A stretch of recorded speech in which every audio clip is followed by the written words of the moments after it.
Hello.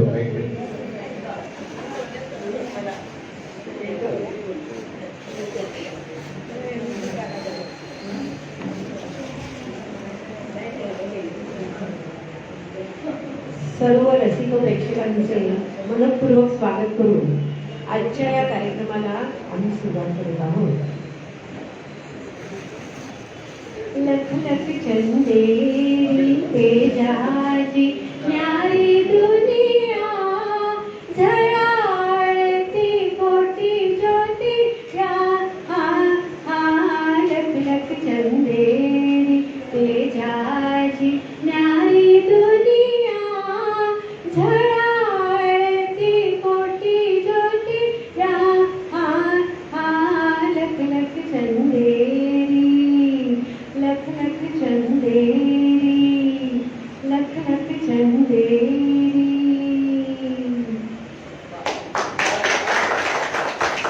आपल्या भारतीय चित्रपट सृष्टीचे जनक चित्रपट महर्षी आदरणीय दादासाहेब फाळके यांना वंदन करून चंदेरी दुनियेतील सोनेरी क्षण या कार्यक्रमामध्ये मी तृप्ती सरदेसाई, मी चंद्रशेखर ठाकूर, आपण सर्व उपस्थित बंधू भगिनींचे मनपूर्वक स्वागत करते.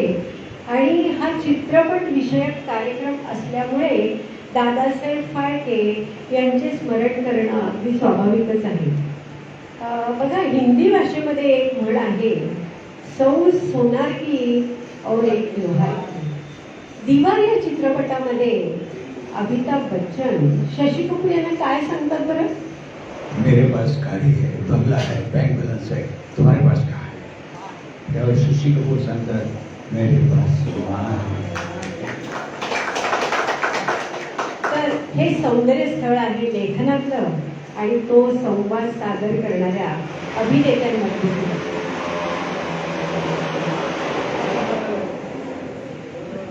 जुन्या मराठी नाटकामधले लेखन, दिग्दर्शन, नेपथ्य, अभिनय इतकंच नाही तर एक छोटासा पॉज किंवा विराम अशी अनेक सौंदर्य स्थळं दाखवणारा एक लोकप्रिय कार्यक्रम म्हणजे मराठी नाटक एक रसास्वाद आम्ही नेहमी सादर करीत असतो. त्याचे 136 प्रयोग झालेले आहेत. आता हा आमचा वेगळा आहे कार्यक्रम, चंदेरी दुनियेतले सोनेरी क्षण. तर याच्यामध्ये काही काही सौंदर्य चित्रपटातली एकत्रित करून आपल्या सर्वांसमोर मांडण्याचा हा आमचा प्रयत्न आहे. याच्यामध्ये काही सूचना आपण अवश्य कराव्या, म्हणजे त्या पुढच्या कार्यक्रमामध्ये त्या आम्हाला त्याची अंमलबजावणी करता येईल आणि त्याच्यात बदल करता येईल.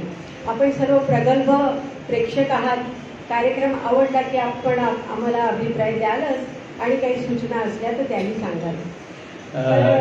ही जी चित्रपट सृष्टी महासागर आहे, त्यामुळे फार थोडे चित्रपट आम्ही याच्यामध्ये घेतले जे आपण बघितले असतील, पण अनेक वेळा काय होतं, काय काय गोष्टी आपल्या निरीक्षणातून सुटतात त्या मांडायचा प्रयत्न आहे. जसं नाटकामध्ये देखील आपण नाटक बघतो, पण नंतर लोक म्हणतात हे आम्ही नाटक बघित होतो पण आमच्या लक्षात आलं नव्हतं. आता माझा स्वभाव थोडासा भोचत असल्यामुळे बारीक बारीक गोष्टीमध्ये माझं नको तिकडे जास्त लक्ष असतं. तर काही चित्रपटाबद्दल आपण बोलणार आहोत. त्यातला सर्वप्रथम आपण बोलूया भाभी की चुडिया. मराठी चित्रपट आपल्याला माहिती होता वहिनीच्या बांगड्या, त्यावरून भाभी की चुडिया. याचं वैशिष्ट्य असं की हा चित्रपटामध्ये मराठी वहिनीच्या बांगड्यामध्ये सुलोचना वहिनी भूमिका केली होती, हिंदीमध्ये मीना कुमारी. तर एका जाहीर व्याख्यानात मीना कुमारीने सांगितलं होतं की आम्ही दोघीही केली, मी हिंदी त्यांनी मराठी, पण सुलोचना वहिनी जी भूमिका केली नाही ती माझ्यापेक्षा कितीतरी पटीने त्यांची भूमिका चांगली आहे. म्हणजे एक कलाकार किती आदर करतो दुसऱ्या कलाकाराचं ते उदाहरण होतं. आता या चित्रपटामध्ये भाभी की चुडियामध्ये मीना कुमारी या बहिणीची भूमिका केली त्यांनी. आणि त्यांचा दीर जो असतो तो त्यांच्या मुलाच्या वयाचा लहान असतो तो दीर, कारण आई त्या मुलाची म्हणजे त्यांच्या सासूबाई लवकर गेल्यामुळे मीना कुमारीच त्याच्याकडे आईच्या ममतेने बघते, त्या जिव्हाळा, माया, ममता, प्रेम त्याला सगळं देते आणि आपल्या मुलाप्रमाणे त्याला वागवत असते. तर त्या दिराने कधी आपल्या आईला बघितलेलं नसतं, तर त्यांनी एक अशी फ्रेम केलेली असते आणि त्या फ्रेममध्ये चित्र कोणाचंच नसतं, वरती फक्त लिहिलेलं असतं, मेरी माँ जिसे मैंने देखा नहीं. आणि ज्या वेळेला मीना कुमारी त्यांच्या घरात येते लग्न करून नंतर आणि ती आपल्या दिराशी जे माया ममता प्रेमाने वागते, तर त्या दिराला सुद्धा ती आपली आईच आहे असं वाटायला लागतं. आणि एकदा असाच काही प्रसंग घडतो आणि त्यावेळेला तो धीर असतो, तो काय करतो, ते जे लिहिलेलं असतं मेरी माँ जिसे मैंने देखा नहीं, तो कागद असा काढतो तिकडचा आणि मीना कुमारीचा फोटो त्याच्यात लावतो आणि तो कागद काढतो आणि चुरगळून असा टाकतो. तर त्याच वेळेला मीना कुमारी आतमध्ये येत असते आणि ती बघते की यांनी कसला पेपर चुरगळून टाकला. मग ती त्याच्यामध्ये जे वाचते की मेरी माँ जिसे मैंने देखा नहीं आणि आपला फोटो बघते मीना कुमारी त्यांनी लावलेला आणि मीना कुमारी त्याला माया ममतेने अगदी खूप जवळ घेते. आणि म्हणजे चित्रपटामध्ये हा प्रसंग असा दाखवला आहे की काही वाक्य नाही, काही नाही, फक्त एक कृती हा मोठं काम करून जातं आणि मीना कुमारी त्या आपल्या दिराला जवळ घेते. तर इतकं सुंदर त्याच्यामध्ये ते दृश्य आहे. त्या चित्रपटामध्ये एक गाणं होतं छान, ते सुधीर फडके आपले बाबूजी यांनी संगीत दिलं होतं. त्या गाण्याबद्दल संगीतकार नौशाद एकदा म्हणाले होते, ऐसा गीत सदियों में एक बार बनता है, आणि ते गाणं होतं ज्योती कलश जलगे. या कार्यक्रमामध्ये आम्ही गाणी पूर्ण म्हणणार नाही, फक्त एक चित्रपटाचं एखादं गाणं ओळख असते तेवढ्या पुरतं एखादं पालुपत किंवा दोनोळी हवे आम्ही म्हणतो. कारण गाण्यांचा संपूर्ण कार्यक्रम आमचा असतो 1.5 तासाचा गीत सोबती, त्यामध्ये फक्त गाणी असतात. आज चित्रपटाची ओळख म्हणून त्या गाण्याचे उल्लेख करतो. तर मला वाटतं ज्योती कलश जलगे थोडंसं तुमच्या आवाजावर येईल. तर खरोखर बाबूजी म्हणजे त्यांच्यावरती साहित्याचे संस्कार तर आहेतच आणि बुद्धिमान आणि सुसंस्कृत असं व्यक्तिमत्व सुधीरजी फडके यांचं होतं. तर त्यांचं हे गाणं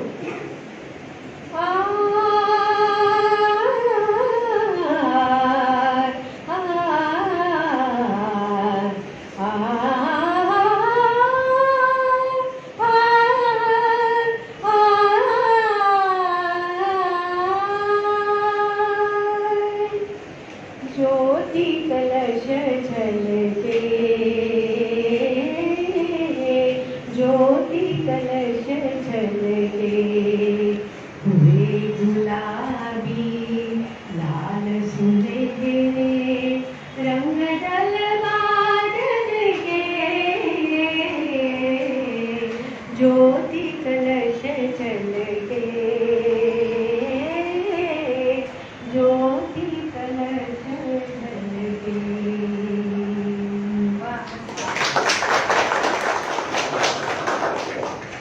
यानंतर मी एका दुसऱ्या चित्रपटाचा उल्लेख करेन, तो म्हणजे बिगिरा. संगीतकार याचे रोशन होते, दिग्दर्शक होते कालिदास आणि अशोक कुमार, प्रदीप कुमार आणि मीना कुमारी यांचा ठराविक प्रेमाचा त्रिकोण या चित्रपटामध्ये आहे. प्रदीप कुमार यांच्यावरती मीना कुमारीचं प्रेम असतं, पण लग्न ठरतं अशोक कुमारबरोबर. आणि याच्यामध्ये एक गाणं आहे, ये दिल जो न कह सका हो. तर या गाण्याचं रेकॉर्डिंग चालू होतं आणि ते गाणं मजनू सुलतानपुरी यांनी लिहिलेलं होतं आणि अतिशय हृदयस्पर्शी असं हे गीत. आणि ते गीत ज्यावेळेला रेकॉर्डिंग करताना मोहम्मद रफी ब्लँक झाले, काही ओळी म्हटल्या आणि त्यांना पुढे काय म्हणावं ते म्हणजे ते इतके त्याच्यामध्ये भावमग्न झाले की त्यांना काही कळेच ना आता आपण कुठली ओळ आहे पुढे, इतके ते गाण्यामध्ये गुंतून गेले पूर्ण. आणि म्हणजे बाकीचे जे वादक होते ते रोशनजींकडे बघायला लागले की काय करायचं आता आपण, कारण हे आता एकदम गप्पच झालेले आहेत आणि आम्ही सगळी वाद्य वाजवतोय. मग रोशनजीने त्यांना खूण केली की काही बोलायचं नाही, तुम्ही जसं वाजवता तसं वाजवत राहा, आपण पाहू पुढे काय होतं ते. आणि जवळजवळ 12-15 सेकंदाने मोहम्मद रफीना एकदम असं भानावर येतात, अरे आपलं पुढची ओळ म्हणायचीच राहिली, आपण ह्या गाण्यामध्ये इतकं मग्न झालो की आपण पुढची ओळ म्हटली नाही. आणि मग त्यांनी पुढच्या सगळ्या ओळी म्हटल्या आणि गाण्याचं रेकॉर्डिंग झालं. गाण्याचं रेकॉर्डिंग झाल्यावरती मोहम्मद रफी साहेब म्हणाले रोशन याला की हे गाणं आपण परत रेकॉर्ड करूया, कारण मी ह्याच्यामध्ये थांबलो होतो, तर चित्रपटामध्ये असं कसं तुम्ही दाखवणार. तर रोशननं ते इतकं सुंदर रेकॉर्डिंग झालं होतं तर ते म्हणाले की दिग्दर्शक कालिदास यांच्याशी बोलतो, आता रेकॉर्डिंग परत करायचं नाही, हे असंच ठेवायचं, आम्ही चित्रीकरण करताना काहीतरी वेगळ्या दृष्टीने असं करू की कोणाच्या लक्षातही येणार नाही की मोहम्मद रफी ते 10-15 सेकंद थांबले होते. तर त्याची एक ओळ, त्याच्या काही 2-4 ओळी आपण सांगा. असं होतं, रफी साहेबांच्या डोळ्यासमोर चित्र उभं राहिलं की लग्न ठरतं प्रेयसीचं दुसऱ्याबरोबर, त्यामुळे त्या माणसाचं काय होत असेल असं त्यांच्या मनात विचारायला आणि ते गाणं म्हणताना ब्लँक झाले. तर ते गाण्याची ओळ अशी होती, तुम्हाला आठवेल ते गाणे कुठे थांबले होते ते, सागर उठा लो किसको गम है, आज दिल की कीमत जाम से भी कम है, आज दिल की कीमत जाम से भी कम है, वो पियो चाहे खून दिल हो कि पीते पिलाते ही कहने की रात आई. तर ते थांबले म्हणजे त्यांच्या डोळ्यासमोर चित्र उभं राहिलं, काय त्या माणसाची अवस्था झाली असेल. पण म्हणून ते दिग्दर्शक कालिदास म्हणाले की हे गीतकाराचं यश आहे की ते एवढे गुंतून गेले त्याच्यात, हे संगीतकाराचं यश आहे, त्यामुळे असा ठेवा काय करायचं मी बघेन. आणि तो जो 12 सेकंदाचा ब्लँक पीस होता तिथे दिग्दर्शक कालिदासाने असं दाखवलं, मीना कुमारी पहिल्या मजल्यावरती गॅलरीमध्ये बसलेली व्हीलचेअरवरती, आणि त्यावेळी तो सुरुवात होताना तिच्याकडे बघत असतो, नंतर मग ते दारूचा पेला असं किती होत आहे, आणि त्या 12 सेकंदाला पुन्हा बघतात प्रदीप कुमार, त्यावेळी अशोक कुमारनी व्हीलचेअरवर तिला घेऊन गेलेले असतात. तो पीस असा दाखवतात की आपल्याला कळत नाही. रफी साहेबांनी चित्पावन ब्राह्मण संघ आहे दादरला, तिथे त्यांनी एकदा हा किस्सा सांगितला होता, ज्यावेळी त्यांची आज चंद्रजीवाला लावली किस्से हे सीडीचं उद्घाटन झालं त्यावेळी सांगितलं होतं. यानंतर मी एका चित्रपटाचा उल्लेख करेन, तो म्हणजे जिस देश में गंगा बहती है. जिस देश में गंगा बहती तर सौंदर्य स्थळ, मला असं वाटतं राज कपूर म्हणजे केवढे हायफाय करत असतो, पण जिस देश में गंगा बहती या चित्रपटामध्ये त्यांनी एका गोळ्या बाबड्या खेडवळ तरुणाची भूमिका केली होती. म्हणजे असं वाटत नाही राज कपूर तेवढा हायफाय माणूस आणि किती छान भूमिका ते जगले होते. आपल्या सगळ्यांना कथा माहिती आहे, ते योगायोगाने दरोडेखोरांच्या तावडीत सापडतात, मग दरोडेखोर त्यांना घेऊन जातात आपल्या अड्ड्यावर वगैरे. पण त्यामध्ये ते प्राण मुख्य सरदार दाखवलाय, त्या प्राणला काय वाटतं की हा खेडवळ तरुण नाही, या पोलिसांनी पाठवलेला खबऱ्या आहे म्हणून नेहमी त्याला मारायचा प्रयत्नात असतात प्राण. पण ज्यावेळी त्याला पकडतात म्हणजे तो योगायोगाने त्यांच्या समोर येतो, त्यामध्ये नाना पळशीकरांनी भूमिका केली एक वृद्ध सरदारांची. तर त्यांना हा खेडवळ तरुण तो प्रेमाने त्याला भाकरी विक्री देतो, तेव्हा नाना पळशीकर सांगतात प्राणला, से मारना नाही, मैंने राजू का नमक खाया है. पण ह्याला संशय असतो पोलिसांचा खबऱ्या आहे म्हणून. तर एक दिवशी काय होतं, हे सगळे दरोडेखोर त्याच्या जंगलामध्ये दाखवले सगळे ते दारू पिऊन सगळे नाचत असतात. ती संधी समजून त्यामध्ये ललिता पवारांची भूमिका आहे, ती मध्ये एका प्रेमळ आईची भूमिका आहे. तर तिला वाटत असतं हा खरोखर खेडवळ तरुण आहे, बळा बापा हा काही भाईवर नाही, त्यामुळे तिचा प्रयत्न असतो यांनी पळून जाऊ म्हणून.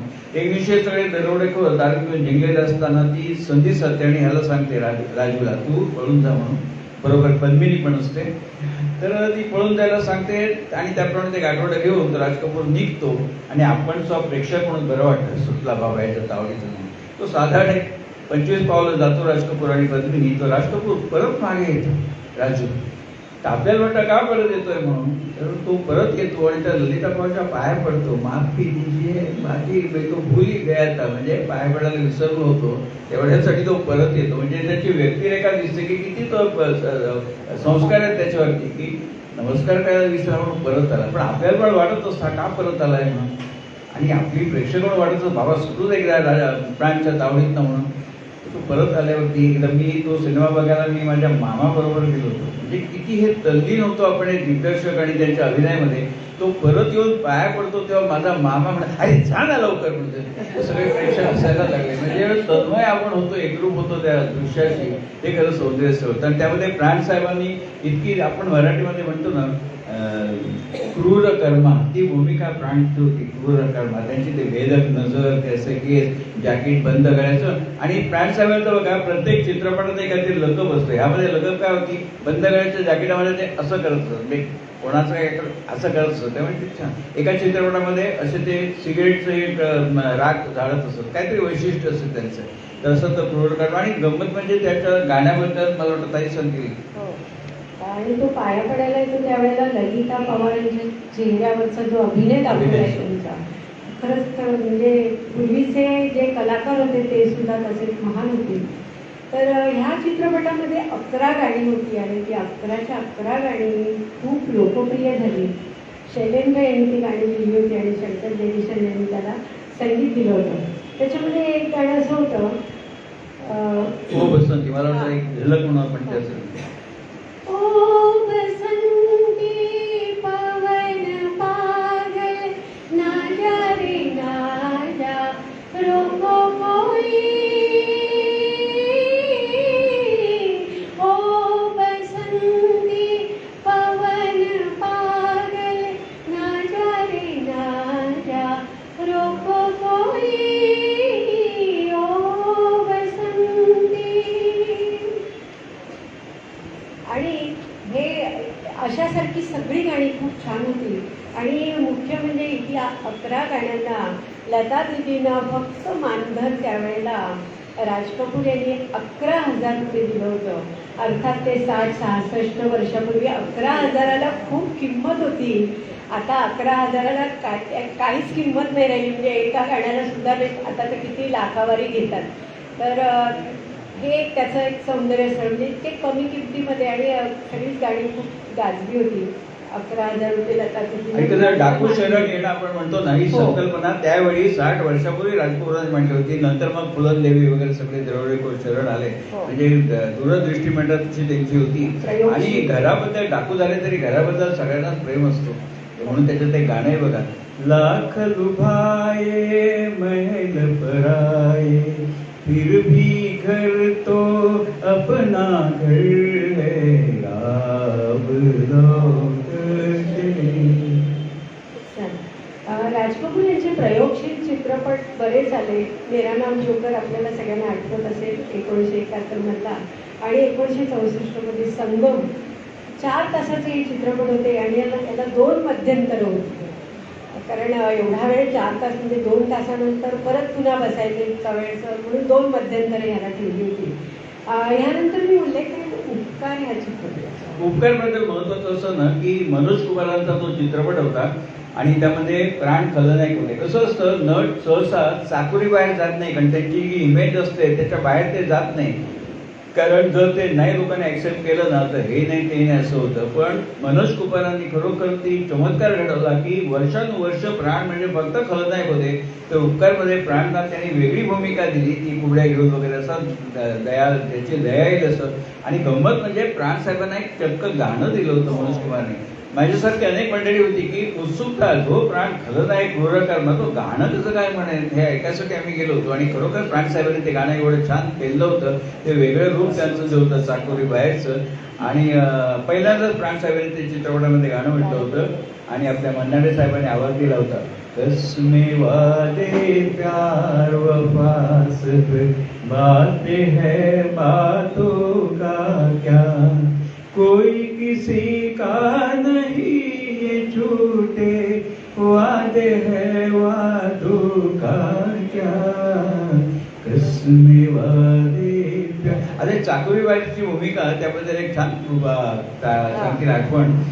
मराठी चित्रपट एक अपराध. त्याच्यामध्ये सीमा नेहमी सोज्वळ भूमिका करणारी. म्हणजे सीमाकडे बघून आपल्याला असं वाटतं बहीण असावी तर अशी, बहिणी असावी तर अशी, पत्नी असावी तर अशी. हे इतकं तिच्यामध्ये आपण सगळी रूपं बघतो. तर त्यामध्ये तिने खलनायिकेची भूमिका केली होती. ती काही लोकांच्या फारशी पचनी पडली नाही. अर्थात चित्रपट चालला, पण त्याच्यानंतर सीमाने कधीच खलनायिकेची भूमिका केली नाही, नेहमी नायिकेचीच भूमिका केली. यानंतर आपण आनंद चित्रपटाचा उल्लेख. आनंद चित्रपटाबद्दल सांगायचं असं की ती कथा आहे ना, ऋषिकेश मुखर्जींनी कित्येक वर्ष ती कथा राखून ठेवली होती. का त्यांच्या डोळ्यासमोर होते राज कपूर. आनंदची भूमिका करायला राज कपूर एकमेव पीठ असं म्हणून त्यांनी कोणाला ती भूमिका घेऊन दुसऱ्या कोणाला घेऊन केलं नव्हतं. पण राज कपूर साहेबांच्या तारखा मिळणं एवढं अवघड झालं ना, आणि शेवटी राजेश खन्नाचा ज्यावेळी उदय झाला आणि त्यांचे चित्रपट ज्यावेळी ऋषिकेश मुखर्जींनी बघितले त्यावेळी ते म्हणाले, नाही, राजेश खन्ना भूमिकेला न्याय देऊ शकेल. आपण जे म्हणतो ना, भूमिकेला न्याय देणं, खरोखर राजेश खन्नाने त्या भूमिकेला न्याय दिला आणि त्या भूमिकेचं त्यांनी सोनं केलं. आणि त्याच्याबद्दल मला एक छान आठवण सांगते. त्याच्यामध्ये आनंदची भूमिका राजेश खन्ना यांची आहे. आणि त्यांनी स्वतःच्या आवाजामध्ये एक नाटकातला संवाद टेप रेकॉर्डरवरती रेकॉर्ड करून ठेवलेला असतो. आणि ज्यावेळेला मृत्यूशय्येवर आनंद असतो त्यावेळेला बाबू मोशायला म्हणजे अमिताभ बच्चन यांना सांगतात ते की हा संवाद तुम्ही लावा, प्ले करा तो संवाद. आणि अमिताभ बच्चन टेप रेकॉर्डर चालू करतात आणि त्यांनी जे रेकॉर्ड केलेलं बोलणं असतं ते त्याच्यावरती चालू राहतं आणि ते बोलणं संपतं त्याच वेळेला ती टेप जी असते ती संपते आणि ते पूर्वीच्या काळी गोल रीळ असायचं टेपचं, तर ती असं गरगर गरगर फिरत राहतं आणि ह्या बाजूला इकडे आनंद यांचा मृत्यू होताना दाखवला आहे. म्हणजे आपण असं म्हणतो ना की इथे दिग्दर्शक दिसतो तो ऋषिकेश मुखर्जी तिथे दिसतात.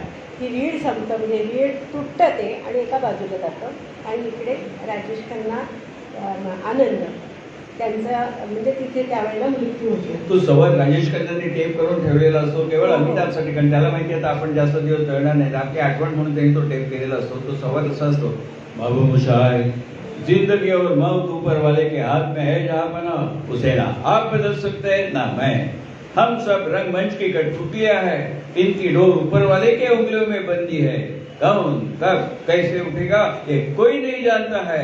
हा हा हा हा हा असं म्हणताना बरोबर टेप संपते आणि इकडे डोळे मिळतो. खरोखर दिग्दर्शक मंडळी किती ग्रेट असतात ते त्याच्यात आपल्याला दिसतं. हा कार्यक्रम मी रेकॉर्ड करतोय म्हणजे उद्या यूट्यूबवर जाईल, त्याची लिंक मी साहेबांना पाठवेन, ती तुम्हाला पाठवतील. जी मंडळी आलेली नसतील ती बघू शकतात. मी माझा प्रत्येक कार्यक्रम अशा प्रकारे रेकॉर्ड करतो. तुम्हाला सांगू का, बिल गेट्स, मायक्रोसॉफ्ट ह्या लोकांचे आपल्याला अनंत उपकार आहे. ते सगळं फुकट आपल्याला दिलेलं आहे, रुपयाचा खर्च येत नाही. म्हणून मी प्रत्येक कार्यक्रम रेकॉर्ड करतो. परवा आमच्या आशाताई होत्या कवी वाचन, त्याचं पण रेकॉर्ड केलं होतं. ते मला म्हणाले काय त्या पैसे पडत नाही, तो आपण त्याचा उपयोग घेत नाही एवढंच फक्त. त्यामुळे उद्या युट्यूबची लिंक पाठवेल. असो, त्यामध्ये सीमाची पण भूमिका होती. हा, त्यामध्ये सौंदर्य मी काय म्हणतो, त्यामध्ये सीमाची भूमिका राजेश खन्नाची बहीण म्हणून होती. तर तो मृत्यूच्या वेळेस अखेरची जी घटका मोजत असतो तेवढ्या सीमा येते त्याला नमस्कार करायला आनंदला की वाढदिवस आहे म्हणून. तर इतकं छान दाखवलं वाढदिवस म्हणून ती नमस्कार करते सीमा. तेव्हा आनंद असा झोपलेला आहे, उठायची ताकद नाही, तो झोपल्या झोपल्या म्हणतो आनंद राजेश खन्ना, तुम्हें क्या आशीर्वाद तू बहन, ये भी नहीं सकता कि मेरी उम्र तुम्हें लग जाए. माझं आयुष्य तुला ते म्हणू शकत नाही इकडे. आणि त्यावेळी सीमाने जो अभिनय केला ना, काय काळी कसं असतं की चेहऱ्यावरचे अभिनय असतं तर चेहरा दाखवायची गरज नाही. तो म्हणतो ये भी नहीं सकता की मेरी उमर तुम्ही लग जाए. त्यावेळी सीमा झटकन पाठ मिळवते अशी आणि एक भूमिका देते ना, तो भूमिका हा अभिनय असतो खरा. त्यामुळे अनेक गोष्टी असतात ना, त्या सौंदर्यसर म्हणतो मी त्याला. यानंतर आपण सत्यकाम या चित्रपटाविषयी बोलूया. धर्मेंद्र म्हटला की विशिष्ट शैली आणि त्याची प्रतिमा आणि संवाद, त्याचा नेहमीचा संवाद कुठला धर्मेंद्रचा? कुत्ते कमीने मैं तेरा खून पी जाऊंगा, हा संवाद. पण ते सुरुवातीला धर्मेंद्रचा आणि तो धर्मेंद्रला शोभायचा. कल्पना करा, देवानंदच्या एखाद्या चित्रपटामध्ये हा संवाद देवानंदच्या तोंडी असं तर कसा वाटला असता. तो धर्मेंद्रला शोभून दिसायचा. पण धर्मेंद्रकडून खूप छान अभिनय करून घेतला होता. हो, ऋषिकेश मुखर्जी यांनी धर्मेंद्र यांच्याकडनं अतिशय सुंदर अभिनय करून घेतला आणि इंग्रजीमध्ये ज्याला कॅरेक्टर इस्टॅब्लिश करणं म्हणतात त्याचं हे उदाहरण आहे. तुम्ही कॅरेक्टर एस्टॅब्लिश म्हणाल म्हणून तुम्हाला थांबवतो की आपण मराठी म्हणतो व्यक्तिरेखा त्याची एस्टॅब्लिश करायची, त्याचं उत्तम उदाहरण म्हणजे हा सत्यकाम ऋषिकेश मुखर्जीचाच होता. धर्मेंद्र सारख्या माणसाकडनं त्यांनी इतकी छान अभिनय करून घेतला होता. त्यामध्ये असं दाखवतात की धर्मेंद्र प्रामाणिक दाखवलाय. तो इंजिनियर असतो वगैरे, बांधकामाच्या कामावरती सुपरविजन करत असतो. तर एकदा बांधकामावर तो सुपरविजन करत असताना कॉन्ट्रॅक्टर येतो. आता बांधकाम चालू असतं, तिथे नेहमी चहाची टपरी असते. तरी कॉन्ट्रॅक्टर सांगतो चलो चाय पिएंगे. तर धर्मेंद्र आणि कॉन्ट्रॅक्टर दोघे चहा पितात. अर्थात अशा वेळी पैसे कॉन्ट्रॅक्टर देणार असतो चहाचे, पण धर्मेंद्र देऊ देत नाही.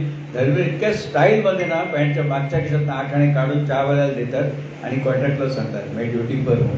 म्हणजे केवळ एका दृश्यातनं कळतं की हा मनुष्य किती प्रामाणिक आहे, पैसे खाणार नाही. बघा, एका प्रसंगातनं दाखवतात सांगण्यापेक्षा. आणि खरोखर तो धर्मेंद्र प्रामाणिकच दाखवलाय त्यामध्ये. शेवटी तो इतकी हलाखीची परिस्थितीचे होते, कारण पैसे खाल्लेले नसतात त्या, आणि तो आजारी पडतो दुर्धर, आणि तो वाचणार नसतो त्यालाही कळतं. मग प्रश्न पडतो की बायको आहे, 10 वर्षाचा मुलगा आहे, त्यांचं पुढे काय होणार. पगार चुकून जातो त्या काळात असं दाखवलंय. पण काय होतं, ही त्याची परिस्थिती बघून जो कॉन्ट्रॅक्टर असतो तो बिल, कॉन्ट्रॅक्टर नेहमी 1000चं बिल असेल तर 10,000चं बिलं दाखवतात, कारण अनेक वाटेकरी असतात, तो आता विषय नव्हे. पण ती बिलं सँक्शन करायला धर्मेंद्र नकार देतो, ही बिलं बरोबर नाही फुगवलेली आहेत म्हणून. तर तो कॉन्ट्रॅक्टर म्हणतो नाही बिल सँक्शन करतो, करत नाही. आणि नंतर असं होतं की त्याचे कॉन्ट्रॅक्टरचे पैसे अडकलेले असतात, हा बिल सँक्शन करत नाही, भले बिलं खोटीच असतात ती. मग धर्मेंद्र असं शरपंजरी पडलेला होता आणि त्याला नंतर जाणवतं की माझी तत्व नीती सगळं ठीक आहे, पण माझ्या पैशात त्या बायकोचं काय होणार आहे. आणि तो कॉन्ट्रॅक्टर त्याला सांगत असतो या विलावर सही कर, आयुष्यभर तुझ्या बायकोला मुलाला मी काळजी घेईन म्हणून. पण तो मानत नाही तेवढं, का नीती सोडणार. पण नंतर शेवटच्या क्षणी धर्मेंद्रला कळतं की आपल्या पश्चात बायकोला भीक मागायला लागेल, म्हणून तो पुणेनी, हे बोलायची ताकद नसते असं दाखवलंय, पुणेनी बायकोला सांगतो धर्मेंद्र ती बिलं घेऊन ये म्हणून. आणि त्या बिलावरती पडल्या पडल्या धर्मेंद्र सही करतात आणि बायकोच्या हातात देतात. का आता ही बिलं सँक्शन झाली की कॉन्ट्रॅक्टर बायको मुलांची काळजी घेईल म्हणून, आणि तिच्या हातात देतात. आपल्यालाही बरं वाटतं बाबा आता ही रस्त्यावर येणार नाही, त्याची व्यवस्था लागली म्हणून. पण त्या क्षणी शर्मिला टागोरला असं जाणवतं की ज्या माझ्या नवऱ्याने आयुष्यभर तत्व नीती सांभाळली, तो केवळ आमच्यासाठी, आम्हाला भीक मागायला लागू नये म्हणून खोट्या बिलावर सही करतो. म्हणजे किती पाप माझ्यातून घडतं. त्यावेळी शर्मिला टागोर काय प्रसंग दाखवलाय. टरा ती बिलं सगळी फाडून फेकून देते आणि त्याच्या चेहऱ्याकडे बघते. त्यावेळी धर्मेंद्रच्या चेहऱ्यावरती एवढं क्षीण हास्य असतं की त्यांना आनंद होतो की माझी तत्व हिने मानली म्हणून. आणि त्यावेळी शर्मिला टागोरांच्या तोंडी वाक्य आहे, यही चाहते थे ना तुम. धर्मेंद्र क्षीणपणे असून हो असं म्हणतो आणि त्या क्षणी धर्मेंद्रचा मृत्यू होतो. इथे सौंदर्यस्थळ संपत नाही. सौंदर्यस्थळ असं आहे की हे सगळं कॉन्ट्रॅक्टर तिथे बघत असतो. जो कॉन्ट्रॅक्टर लाभाड 1000 बिलं कुपून त्याच्याकडनं सही घेणार असतो, तो बघतो की बाई किती महान आहे की माहिती आता भीक मागण्याचा पर्याय नाही, तरी सुद्धा ती बिलं फाडून टाकते की मला नकोसे पैसे म्हणून. आणि त्या क्षणी त्याचं मन पालटलं, त्याचं हृदय परिवर्तन होतं कॉन्ट्रॅक्टरचं. आणि तो सांगतो बहन जिंदगी भर मेरे साथ मेरी बहन बनके रहो. म्हणजे खलनायकाला सुद्धा किती आत्मा चांगुलपणा सुटतो त्याच्यातून त्यांनी दाखवलाय. आणि त्याच्यात एक गाणं पण खूप छान होतं. हो, असे प्रेक्षक मिळणं हे कलाकाराचं भाग्य असतं. म्हणून अनेक वेळा एक गाण्याची झलक आपण ऐकूया. कैफी आजमींचं गीत आहे. जमाने से मैंने जो सीखा नहीं कुछ भी वो मेरे काम का, सिखा दो जो तुम मीत मेरे, मुझे नगमा एक अपने नाम का, सजे सुबह जरा खिले शाम का.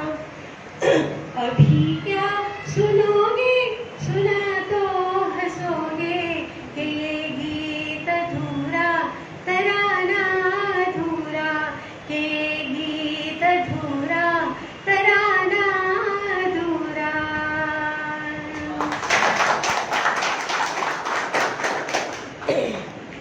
यानंतर आपले चित्रपट महर्षी व्ही शांताराम यांचे तर बरेच चित्रपट, जवळजवळ सगळेच चित्रपट प्रयोगशील, उत्तम कथाविषय असलेले आणि उत्तम गाणी असलेले असेल तर 2 आखे 12 हात हा त्यांचा एक चित्रपट. त्याच्यामध्ये गंभीर गुन्हे केलेले गुन्हेगार असे 6 कैदी असतात आणि त्यांना हे जेलरची भूमिका केलेली शांताराम यांनी, ते त्यांना नवीन जीवन देण्यासाठी त्यांना आणतात. आणखी त्यांना नवीन नावं देतात आणि त्यांना शहराच्या बाहेर एका ठिकाणी नेतात आणि नवीन नावं त्यांना देतात. कसं आहे ते एक मोकळं माळरान असतं, त्याच्यावरती सरकारची परवानगी घेऊन त्या गुन्हेगारांना घेऊन ते येतात आणि तिथे मग सगळी शेतीबिती करायची, सगळा त्यांचा प्लॅन असतो. तो यशस्वी होता, आपण चित्रपटात बघितलंय. पण पहिला दिवस असतो ज्यावेळी सगळे उठतात आणि मग ते सांगतात हम लोग नई जिंदगी सुरू करेंगे. त्यावेळी त्यांना सांगतात आपलं आपलं नाम बोलो. ते गुन्हेगार असतात, त्यांना कसलं नाव, जन्मजात गुन्हेगार. तर मग ते नाव त्यांना आपल्याला सांगता येत नाही. मग शांताराम म्हणतात कुछ परवा नहीं है तुम बोलो 1 राम. तो गुन्हेगार ते कोल्ह्यातच असतात. पहिला दिवस 1 राम, 3 राम, 4 राम, 5 राम, 6 राम म्हटल्यावरती शांताराम झटकन जाऊन त्यांच्या रांगेत उभे राहतात आणि म्हणतात 7 राम. त्या क्षणी त्यांच्या चेहऱ्यावरती एक असं की एवढा मनुष्य आपल्यातच आमच्यातच समजतो आणि तेव्हा ते त्याचं सगळं ऐकायला लागतात. त्यामुळे तुझं शांतारामांचं होतं ना. आणि आपण नेहमी शांताराम टच म्हणतो, त्यामध्ये असं एक सौंदर्यस्थळ आहे. हल्ली बघा हिरो हिरोईनचं प्रेम प्रकरण म्हणजे कसं बागेतमध्ये जायचं गाणी म्हणायची, त्यामध्ये संध्या ही खेळणे विकणारी दाखवली आहे. तिचं शांताराम बापूवरती मूक प्रेम असतं, पण संपूर्ण चित्रपटात कुठेही त्यांचं हे दाखवलेलं नसतं. पण ज्यावेळी शांताराम बापूंचा मृत्यू होतो शेवटी असं दाखवले चित्रपटामध्ये, त्यावेळी संध्या खेळणी विकत आलेली असते. तिला कळतं की यांचा मृत्यू झाला. त्यावेळी खडकावरती दोन्ही हात मारून ती आपल्या बांगड्या फोडते. तेव्हा कळतं की हिने मनोमन त्याला वरलेलं असतं म्हणून. हे सौंदर्य स्थळ आहे. हे तुम्हाला कळतं. पुढच्या पिढीला बांगड्या फोडणार प्रकार काय माहिती असतो, माहितीच असणार नाही. आता पूर्वी लाल दुबड्यावाल्या महिला असत, त्या बालविधवा असत, आता कुठे ते असत नाही. तेवढ्या पुढच्या पिढीला माझ्या मुलीला माझ्या नातवंडांना हा प्रकारच माहिती असत नाही. त्यामुळे कार्यक्रम आम्ही ज्येष्ठ नागरिक संघात करतो की ज्यांना हे सगळं माहिती अनुभवलंय म्हणून. त्यामध्ये एक सुंदर गाण्याचं होय. ती खेळणी विकणारी असते संध्या आणि सह्याद जोटकर. संध्या नाही, हा सह्याद जोटकर. सह्याद जोटकर. तर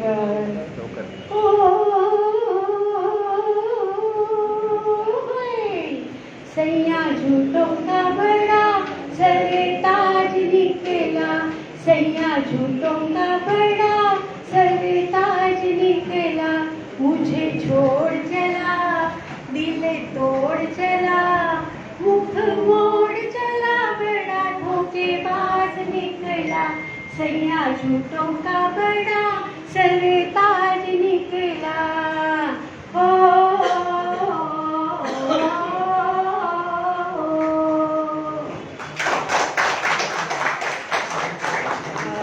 त्याच्यानंतर त्यांनी एक चित्रपट आणखी व्ही शांताराम यांचा, तो म्हणजे गीत गाया पत्थरोने. गीत गाया पत्थरोने या चित्रपटामध्ये त्यांची मुलगी राजश्री, तिचे अतिशय सुंदर डोळे आणि तिची भूमिका नायिकेची होती. आणि त्या सेटवरती काम करणाऱ्या कोणासाठी तरी जितेंद्र डबा घेऊन यायचे जेवणाचा. व्ही शांतारामचं लक्ष गेलं त्यांच्याकडे, जितेंद्र यांच्याकडे. आणि व्ही शांतारामनी मनाशी विचार केला की याच्याकडे चांगलं देखणेपणा आहे, उंची चांगली आहे, सौंदर्य आहे, तर चित्रपटामध्ये नायकाची भूमिका यांना चांगलीच जमेल जितेंद्र यांना. तर त्यांनी विचारलं की तुम्हाला मी माझ्या चित्रपटामध्ये घेतोय, गीत गाया पत्थरोनेमध्ये नायकाची भूमिका तुम्हाला करायची. तर जितेंद्रला एकदम आनंद झाला. म्हणजे एकदम छोटी भूमिका त्यांनी 1-2 सिनेमामध्ये केली होती आणि आता एकदम नायकाची भूमिका. आणि त्यामध्ये व्ही शांताराम यांनी जितेंद्र यांच्याकडून, जसं ऋषिकेश मुखर्जी यांनी धर्मेंद्र यांच्याकडून काम करून घेतलं, तसंच व्ही शांताराम यांनी जितेंद्रकडून अभिनय करून घेतला. आणि त्याच्यामध्ये शिल्पकाराची भूमिका होती जितेंद्र यांची, मूर्ती तयार करणारा शिल्पकार. आणि गावापासून लांब जंगलामध्ये जिथे दगड वगैरे भरपूर मोठ्या प्रमाणात शिल्प असतात, तिथे तो मूर्ती बनवत असतो. आणि त्या मूर्ती तो इतक्या छान बनवतो की त्या मूर्ती त्याच्याशी बोलतात असं त्याला वाटतं प्रत्येक वेळेला. असा तो थोडासा थकला की जरा असा दगडावरती तसा आराम करतो. आणि त्यावेळेला त्या मूर्ती सगळ्या आपल्या आजूबाजूला बोलतात आहे, आपल्याशी त्या भाषण करतात आहे असं जितेंद्रला वाटत असतं. आणि त्याच्यामध्ये राजश्रीच्या सारखीच एक मूर्ती त्याच्याशी बोलते असं त्याला वाटतं. आणि ती म्हणत असं ते गाणं आहे ना, आपण त्यावेळी तर हसरत जयपुरी यांनी ते लिहिलेलं गाणं आणि रामलाल यांनी सुंदर त्याला संगीत दिलंय.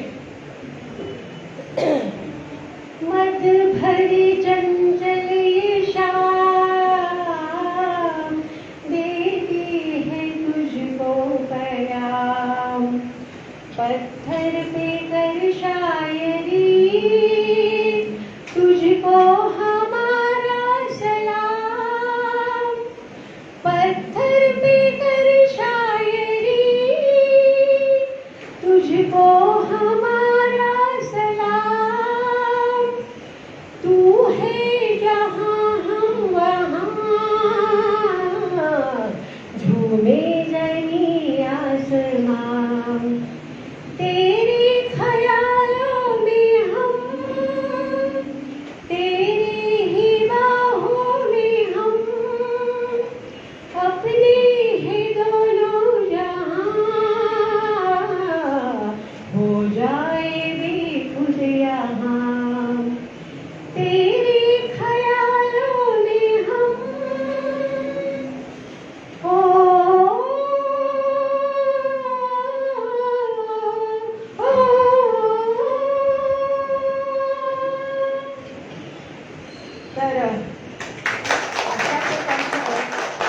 त्याच्या म्हणाला ना की मूर्ती कोरत असताना त्याच्या डोळ्यासमोर राजश्री येते, मलाही माहिती नव्हतं. मी आपला चित्रपट बघितला होता, पण मराठीमध्ये वाक्प्रचार आहे, जे न देखे रवी ते देखे कवी. तसं ताई कविता पण छान करतात ना. ताईच्या 650 कविता त्यांनी लिहिल्या आणि त्यापैकी 278 कवितांना पुरस्कार मिळाले आहेत. शिकागोला महाराष्ट्र मंडळ आहे, तिथे पण झूमवरती त्यांचा कार्यक्रम झाला होता. त्यामुळे अशा बारकावे त्या देखील शोधत असतात. आम्ही आपले चित्रपट बघतो, पण बारकावे त्या शोधतात. तसं एक नवरंग म्हणून चित्रपट होता. त्याच्यामध्ये एक मिनिट मला असं बोलायचंय, हे जे ओ ओ शेवट जे दाखवलं संगीतकारांना, तर संगीतकाराच्या मनामध्ये असे विचार आले असतील. आता ते जंगलामध्ये तो शिल्प करतोय, जंगलामध्ये आपण बोलल्यावरती तिथे निर्मनुष्य भाग असतो, आपलाच आवाज प्रतिध्वनी आपल्याला ऐकायला येतो. त्यामुळे ते ओ ओ असं ते लांबून ऐकायला आल्यासारखं त्या चित्रपटामध्ये घेतलेलं आहे आणि ते त्यासाठी घेतलं असावं असं मला वाटतं. अशी आपली माझी कल्पना. मराठीमध्ये परिसर स्पर्श आपण म्हणतो, तर सातारा बापूंचा परिसर स्पर्श झाला जितेंद्रला आणि जितेंद्रचं भाग्य उजाडलं. आणखी एक चित्रपट आपला सातारा बापूंचा म्हणजे नवरंग होता. त्यामध्ये संध्या बघा डोक्यावरती अनेक हंडे घेऊन त्या नाच त्यांचा आहे, पण एक नाच असा आहे, पुढून पुरुष आणि मागणं स्त्री. किती कठीण आहे ते. आता मला सांगा, पुढून बघताना असे हावभाव करणं आणि उलट असताना असं करणं किती कठीण आहे ते. एकदा शांताराम बापूंना पत्रकारांनी विचारलं होतं, तुमच्या चित्रपटात फक्त संध्याच का असते? हे म्हणाले, संध्या जी मेहनत करते ना ते कोणी दुसरी करणार नाही. या चित्रपटासाठी सलग 14 तास तालीम करत असतं संध्या. कोण करणार नाही? आणि किती कठीण आहे ते खरं. आणि मला वाटतं ते जे गाणं त्यातलं आहे ना, ते दोन्ही बाजूला ते अरे जा रे हटे नटखट ना छोरे मेरा घूंघट, पलट के दूंगी आज तुझे गाली रे, मुझे समझो ना तुम भोली भाली रे. धरती है लाल आज अंबर है लाल, उड़ने दे गोरी गालों का गुलाल, लाज का आज घूंघट निकाल, दे दिल की धड़कन पे धिनक ताल. झांझ बजे जंग बजे संग में मृदंग बजे, अंग में उमंग खुशियारी रे, आज मीठी लगे तेरी गाली रे. अरे जा रे हटे नटखट ना छोरे मेरा घूंघट, पलट के दूंगी आज तुझे गाली रे, मुझे समझो ना तुम भोली भाली रे. नेहमी कसं असतं, कार्यक्रम चांगला झाला की आयोजक सांगतात पुन्हा दुसरा कार्यक्रम घेऊन या. आमचं उलट असतं, असं वाटतं की असे प्रेक्षक आहेत परत कधी बोलावतात आम्हाला. यानंतर आपण अनुराग ह्या चित्रपटाबद्दल बोलूया. अनुराग या चित्रपटामध्ये पारंपरिक नायक नायिका असं काही नव्हतं. त्याच्यामध्ये आजोबाची भूमिका अशोक कुमार यांनी केली आणि त्यांच्या सुनेची भूमिका, की जिचा नवरा गेलेला आहे अशी सून विधवा, तिची भूमिका नूतन यांनी केलेली आहे. आणि नातू त्यांचा चंदन. आता या चंदनला काहीतरी दुर्धर आजार होतो आणि त्यामुळे तो नंतर वाचू शकत नाही. अशा तऱ्हेचं एक त्या चित्रपटामध्ये दृश्य आहे आणि त्याच्याबद्दल आपण सांगायला. ज्यावेळी डॉक्टर सांगतात त्या चंदन 12 वर्षाचा मुलगा असतो, त्याला दुर्धर आजार झालाय, तो आता वाचू शकणार नाही. हे ज्यावेळी डॉक्टर सांगतात या अशोक कुमारना, किंवा अशोक कुमार ते सांगायला जातात सुनेला. आता सुनेला कसं सांगणार, पण ते हे करून सांगतात, बहु चंदन ज्यादा दिन हमारे साथ नहीं रहेगा. त्यावेळी आता आईला हे ऐकून काय आकाश कोसळले, पण त्यावेळी काही आक्रसलाईपणे भगवान ये क्या क्या काही नाही, नुसतं म्हटलं चंदन हमारे साथ ज्यादा दिन नहीं रहेगा. त्यावेळी नूतन एक भुंका देऊन ना पाठमोरी होऊन त्या भिंतीवरती दोन्ही हात पाल कशी चिपकते, तसं म्हणजे चेहरा तिचा दिसत नाही पण कळत असतं की केवढं तिच्यावरती आकाश कोसळले. म्हणून हा एक अभिनयाचा वेगळा प्रकार होता. आणि हे झाल्यावरती सर्वसाधारणपणे एक वडिलांच्या नात्याने सासरे जातील, सुनेच्या पाठीवर तोपटली जाणं, तसं काही नाही. बसल्या जागेवर म्हणजे उभे असताना हिने असं केल्यावरती एकच वाक्य अशोक कुमार बोलतात, बहु मैं भी बर्दाश्त नहीं कर सका बहु, मला पण नाही जमत. पण काय करणार, पुरुष आहे, कोणीतरी बर्दाश्त नाही कर सका भाऊ. तुझं एक वाक्य अशोक कुमार मी म्हटलं होतं ना, ते खरंच सौंदर्य स्थळ आहे. आणि नंतर ते त्यांना असं वाटतं की हा गेल्यानंतर ती मौसमी चटर्जी त्याच्यामध्ये दाखवली अंध मुलगी, तर त्यांना असं वाटलं की ह्याचे डोळे तिला आपण लावूया, म्हणजे कसं ती एक बघेल आणि आपल्यामध्ये कायम राहील. पण नूतन मानत नाही, ती म्हणते नाही, जुन्या काळचे संस्कार की अखंड शरीर जावं, पण ते तिला कन्व्हिन्स करतात आणि मग ती मानते. आणि हिला माहिती असत नाही मौसमीला की आपल्याला जे डोळे लावले ते चंदनचे आहेत म्हणून. तर ती सांगते मेरा ऑपरेशन होने के बाद मैं पहिले सबसे पहिले चंदन को देखना चाहती हूँ. मग ते ऑपरेशन झाल्यावरती ती बँडेज सोडतात. मग तिला तो वाटतं चंदन समोर दिसले, तो चंदनचा हार घातलेला फोटो असतो त्यावेळी ते. आणि त्यावेळी नेमकी नूतन समोर असते. ती ज्या प्रकारे बघते ना त्या मौसमीच्या डोळ्यामध्ये विविध भाव त्या डोळ्यातनं, केवळ डोळे बोलतात नूतनचे, काही वाक्य नाहीये. मी तिला असं दिसत असतं की हा डोळे म्हणजे माझा मुलगा समोर आहे, पण तो माझ्याशी बोलू शकत नाही, मी त्याच्याशी बोलू शकत नाही, पण आता कायम आपल्याला दिसत राहणार आहे. त्यामुळे आनंदाने सगळे मिश्र भावना इतके छान दाखवल्यात ना नूतनी त्याच्यामध्ये. त्यामुळे हे करते एक सौंदर्य स्थळच होतं. आणि त्यामध्ये एकच गाणं पण छान होतं मौसमीचं तोंडी, आपण एक लोक देखूया. सुनरी पवन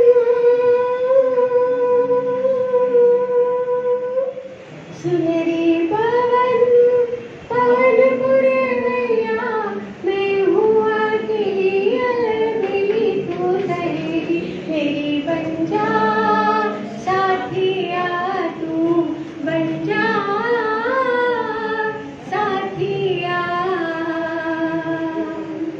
आणखी एक कृष्णधवल चित्रपट आला होता सरस्वती चंद्र. काय काय सिनेमाची एवढी ताकद असते ना, कृष्णधवल असले तरी आपल्याला काय रंगीत नाही म्हणून फरक वाटत नाही. तसा सरस्वती चंद्रमध्ये नूतनची भूमिका होती मध्यमवर्ती आणि नायक होते बंगाली नट मनीष म्हणून होते. तर मनीष नौके होते, पण त्यांनी नूतनी त्यांच्यावर भूमिका केली, कारण तीही महत्वाची मध्यवर्ती भूमिका होती. पण मनीषची छान केली होती. त्या दोघांचं लग्न व्हायचं असतं, नूतन आणि मनीषचं, पण ते होत नाही. आणि नंतर मग तिचं लग्न रमेश दिवशी होतं, तो पण अकाली वारतो, ती विधवा होते. आणि नंतर झालं असं की ह्यांची योगायोगाने गाठ पडते मनीषची आणि नूतनची. तेव्हा तो म्हणतो तू विधवा झालीस, मला काही फरक पडत नाही, मी तुझ्याशी लग्न करायला तयार आहे. पण ती करत नाही, कारण ती काय म्हणते, जुना काळ दाखवला आहे की एकाच वेळी सून आणि सासू पाळण झालेले असतात. तो जुन्या काळात होत होतो असं. तर नेमकी तिची सासू पाळण झालेली असते नूतनची, नूतन विधवा झालेली आहे. आता त्या लहान बाळाला कोण सांभाळणार, तेव्हा ती म्हणते की माझी जबाबदारी आहे, मी सासू रोषी नाही करते.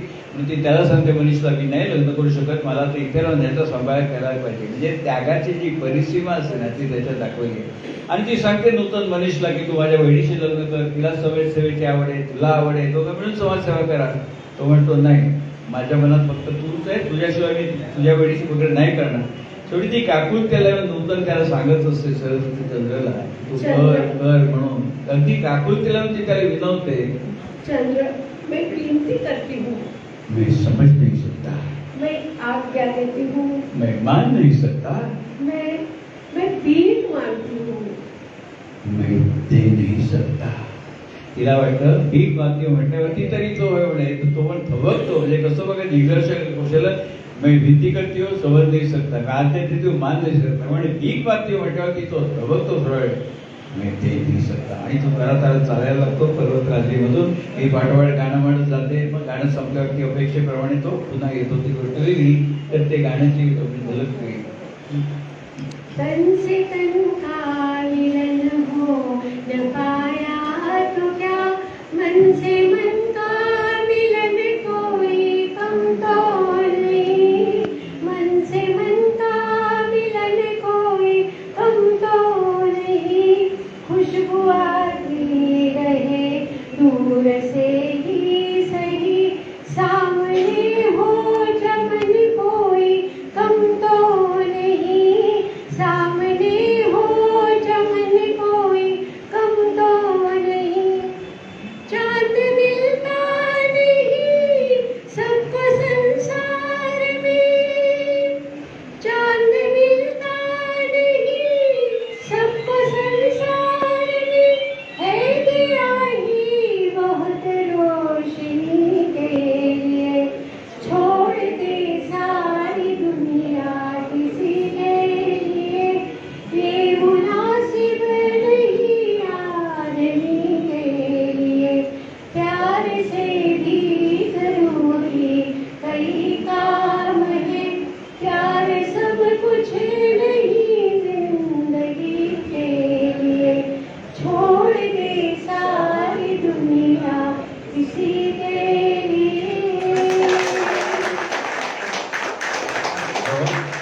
असं एक रसिक प्रेक्षक मिळणं हे कलाकाराचं भाग्य असतं आणि भाग्यवान आहोत. परवा आम्ही चोगलेनगरला देखील गेला, ते म्हणाले 1 तासाचा करा. म्हटलं ठीक आहे, शेवटी आयोजकाची मर्जी असते. आम्ही 1 तासाचा केला. मग म्हणाले नाही 1.5 तासाचा बरं झाला असतं, पण त्यांचे इतरही कार्यक्रम होते. असं एक महाभारत नावाचा चित्रपट ताई आला होता. हो हो 1966 मध्ये. आणि त्याच्यामध्ये त्या चित्रपटामध्ये दक्षिणेकडचा चित्रपट म्हणजे ट्रिक सीनची सगळी रेलचेल असते खरं त्याच्यामध्ये. तुम्ही म्हणता ते, त्यामध्ये माया महाल दाखवला होता. असा म्हणजे बाहेरून वाटतं की रांगोळी घातली, पण पाय ठेवलं तर खाली हौद असतो, ज्याच्या दोरी दोन पडतो वगैरे आपल्याला सगळ्यात माहिती आहे. तसं द्रौपदी वस्त्रांचा सीनचा इतका छान दाखवला होता. आणि त्यावेळी बघा AI वगैरे काय नव्हतं, तरी सुद्धा एवढे ट्रिक सीन एवढे छान छान दाखवले होते. खरं कौतुक करण्यासारखं आहे. आणि घटोत्कचाचं पण आहे त्याच्यामध्ये. हो हो हो घटोत्कचाचा पण म्हणजे श्रीकृष्ण रथामध्ये बसून जंगलात जात असतात आणि घटोत्कच हा मायावी राक्षस असतो. त्यामुळे तो काय करतो, समोरची सगळी झाडं आडवी पाडतो आणि त्यावेळेला रथामध्ये श्रीकृष्ण उभं राहून बासरी वाजवतात. बासरी वाजवल्यावरती ती झाडं परत अशी उभी राहताना दाखवले. हा परत आडवी करतो, पुन्हा झाडं उभी राहतात. हे त्यावेळेला AIचं तंत्रज्ञान नसताना सुद्धा हा ट्रिक सीन इतका सुंदर केला त्यांनी की परत परत ते बघण्यासाठी सुद्धा लोक जात असतात आणि ते खरंच वाटत असते त्यावेळेला. आता इतक्या वर्षापूर्वीचा तो जमाना, त्यामुळे ते सगळं चित्रपटातलं बघितलेलं सगळं खरंच आहे असं वाटतं. आणि त्यामध्ये एक संवादार्थ सौंदर्य असं होतं की महाभारत चित्रपट म्हटल्यावरती अर्जुन आणि कर्ण युद्ध ते स्वाभाविक असेल. तर ते अर्जुन आणि कर्णाचं युद्ध चालू असताना एका क्षणी अर्जुन कर्णाच्या रथावर बाण मारतात आणि कर्णाचा रथ घोड्यांसकट 7-8 हात मागे ढकलला जातो. ते झूम मध्ये छान दृश्य दाखवलं होतं. पब्लिक काळ्याचं कडकडाट करतं. अर्जुन पण खुश होतात आपल्या पराक्रमावरती, कारण बाण मारून कर्णाचा रथ एवढा मागे ढकलला जातो. खुश होतात अर्जुन. थोड्या वेळाने कर्ण अर्जुनाच्या रथावरती बाण मारतात आणि अर्जुनाचा रथ एवढासा टीजभर मागे सरकला जातो. त्यावेळी भगवान श्रीकृष्ण ते अर्जुनाच्या रथाचं सारथ्य करत असतात. कर्णाने बाण मारला, अर्जुनाचा रथ टीजभर मागे सरकला. लगेच भगवान श्रीकृष्ण म्हणतात, महावीर कर्ण की जय हो. त्यावेळी अर्जुन प्रदीप कुमारने भूमिका केली होती. ते विचारतात, त्यावेळी अभि भट्टाचार्य श्रीकृष्ण झाले होते. ते अर्जुन विचारतात श्रीकृष्णांना की केशव, अरे त्या कर्णाचा रथ मी 8-10 हात मागे ढकलला, तुम्ही मला काही शाबासकी दिली नाही. आणि त्या कर्णाने माझा रथ एवढासा मागे ढकलला. लगेच तुम्ही म्हणता महावीर कर्ण की जय हो. केशव ऐसा क्यों?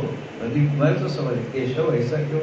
त्यावर भगवान श्रीकृष्ण सांगतात अर्जुनाला, पार्थ अरे तुझ्या रथावरती महाबली हनुमान विराजमान आहे. तिन्ही लोकांचा भार खांद्यावर घेऊन मी तुझ्या रथावर बसलो आहे. ऐसे रथ को इतना सावी पीछे ढकेलना कोई मामूली बात नहीं है. असाच काळ्यांचा कडकडाट मॅजेस्टिक चित्रपटामध्ये झाला होता. 48 आठवडे तो चित्रपट चालला होता. किंवा 80 करोड एक सौंदर्य सर. आणि काय आम्ही ह्या चित्रपट नुसतं बोलण्यापेक्षा म्हटलं चित्रपटाला एखाद्या गाण्याची ओळख असते, म्हणून थोडं थोडं ध्रुवपद म्हणा, दोन यश मी घेतलं. पण काही चित्रपटाला मला एखाद्या गाणंहीच त्याची ओळख असते. तसं एक गाणं आहे, ते ऐकल्यावर तुम्ही नक्की ओळखाल. कोणतं चित्रपट नाव तुम्ही नक्कीच ओळखाल सगळ्यांना.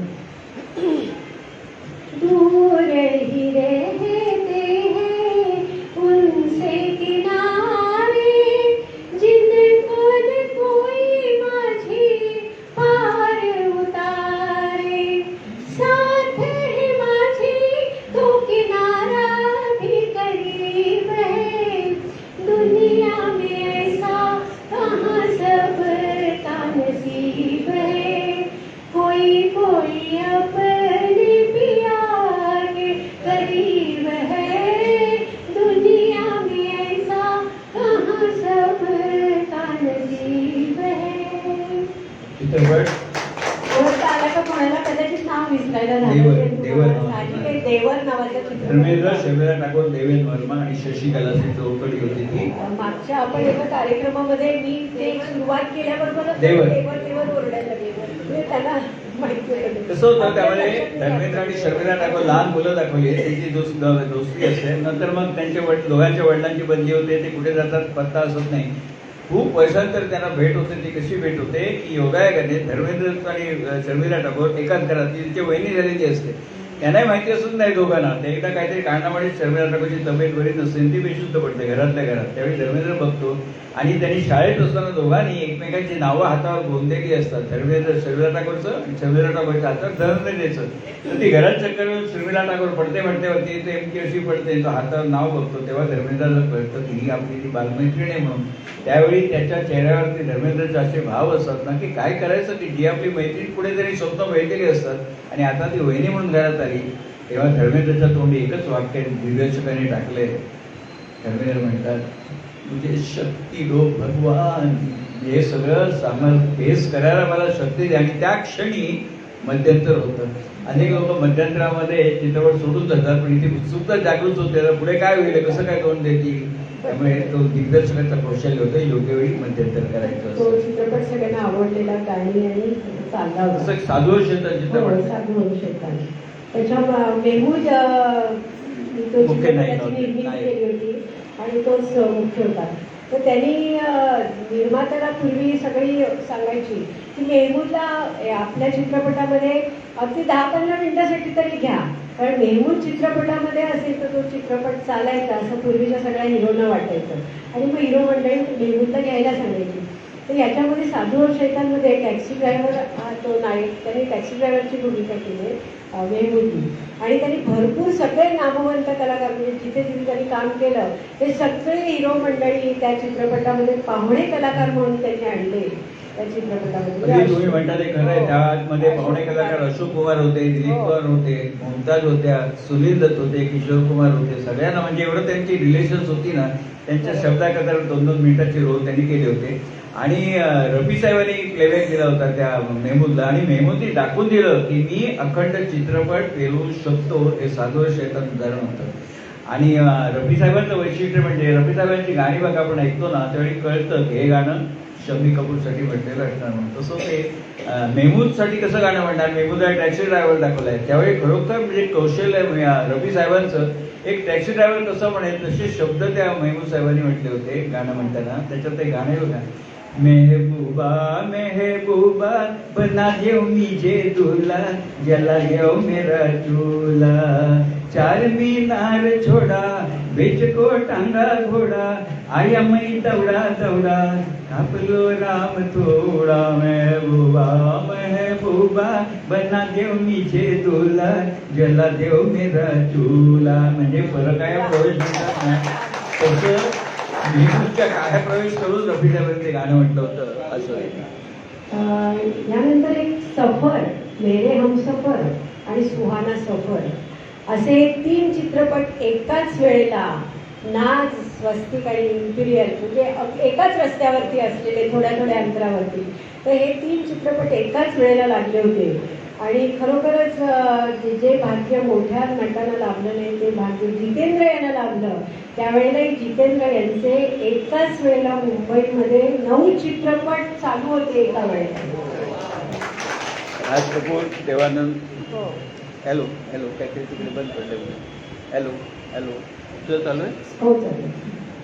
सफरमध्ये बघा राजेश खन्ना, मेरे हमसफरमध्ये जितेंद्र आणि सुहाना सफरमध्ये शशी कपूर. योगा बोलतो तो, कारण इम्पिरियल, नाज आणि स्वस्तिक हे तिन्ही चित्रपटगृह ग्रँड रोडला, लॅमिंग्टन रोडला, मला वाटतं 3 लूज आहे त्याचे. हां, लॅमिंग्टन रोडला एकाच फुटपाथला तिन्ही चित्रपटगृह होतं. योगा होता तो. तसं अमित सयानी हे एक सौंदर्यस्थळ आहे की पिनाका गीतमाला, आणि अमित सयानी हे समीकरण केलं होतं त्यावेळी. हो, रेडिओ सिलोनवरती दर बुधवारी पिनाका गीतमाला लागायची. आणि 8 वाजले की सगळ्यांचं लक्ष द्या, आता 8 वाजता पिनाका गीतमाला सुरू होणार. मग पहिल्या पायद्यांवर कुठलं गाणं आहे, दुसऱ्यावर कुठलं आहे, शेवटीपर्यंत कुठलं आहे. आणि रेडिओ सिलोनवर अमीर साहेबांनी भाई और बहिणो ही साथ घातली, इतकं बरं वाटायचं. की काही भूक तहान हरपून ती गाणी आपण ऐकायचो. आणि त्याच्यामध्ये आणखी एक असा होता, रेडिओ सिलोनवर अनेक प्रकारचे कार्यक्रम व्हायचे. त्याच्यामध्ये एक होता दो पहलू दो रंग दो गीत. म्हणजे काही वेळेला एकच गाणं स्त्री आणि पुरुष त्यांनी वेगवेगळ्या याच्यामध्ये म्हटलेलं तसं असायचं. उदाहरण म्हणजे दुल्हा दुल्हन चित्रपट होता, त्यामध्ये मुकेशनी गाणं म्हटलं होतं आणि लता दीदीने म्हटलं होतं, हमने तुझको प्यार किया है जितना सौंदर्य हा इतना. त्यानंतर आणखी एक होतं चंदन सा बदन चंचल चितवन धीरे से तेरा ये मुस्काना मुझे दोष न देना जग वालों मुझे दोष न देना जग वालों हो जाए अगर दिल दीवाना. मुझे दोष न देना जग वालों हो जाऊं अगर मैं दीवाना. मला उत्सुकता होती म्हणजे कसं काय एका गाण्यामध्ये एक शब्द फक्त हो जाऊ अगर मैं दीवाना.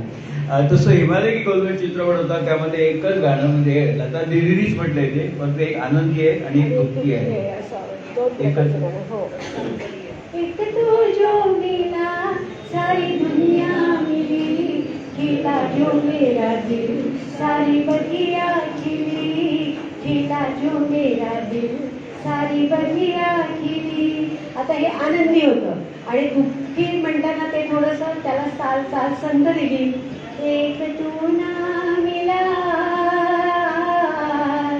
एक तू ना मिला सारी दुनिया मिले भी तो क्या है मेरा दिल ना खिला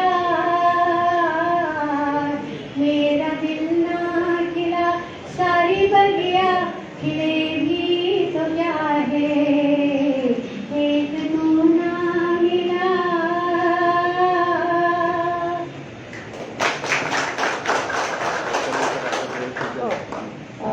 ह्यानंतर जयकिशन म्हणजे संगीतकार जयकिशन शंकर जयकिशनमध्ये जयकिशन संगीतकार आणि गजानन वाटले या दोघांची अतिशय मैत्री होती.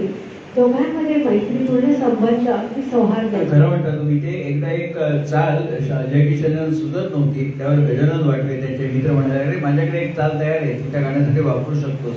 आणि मग कुठचं गाणं होतं ते मराठीमध्ये पांडीवरी पांडिवे मुली डोळे पंचमीचा सण आला डोळे माझे ओले पंचमीचा सण आला डोळे माझे ओले.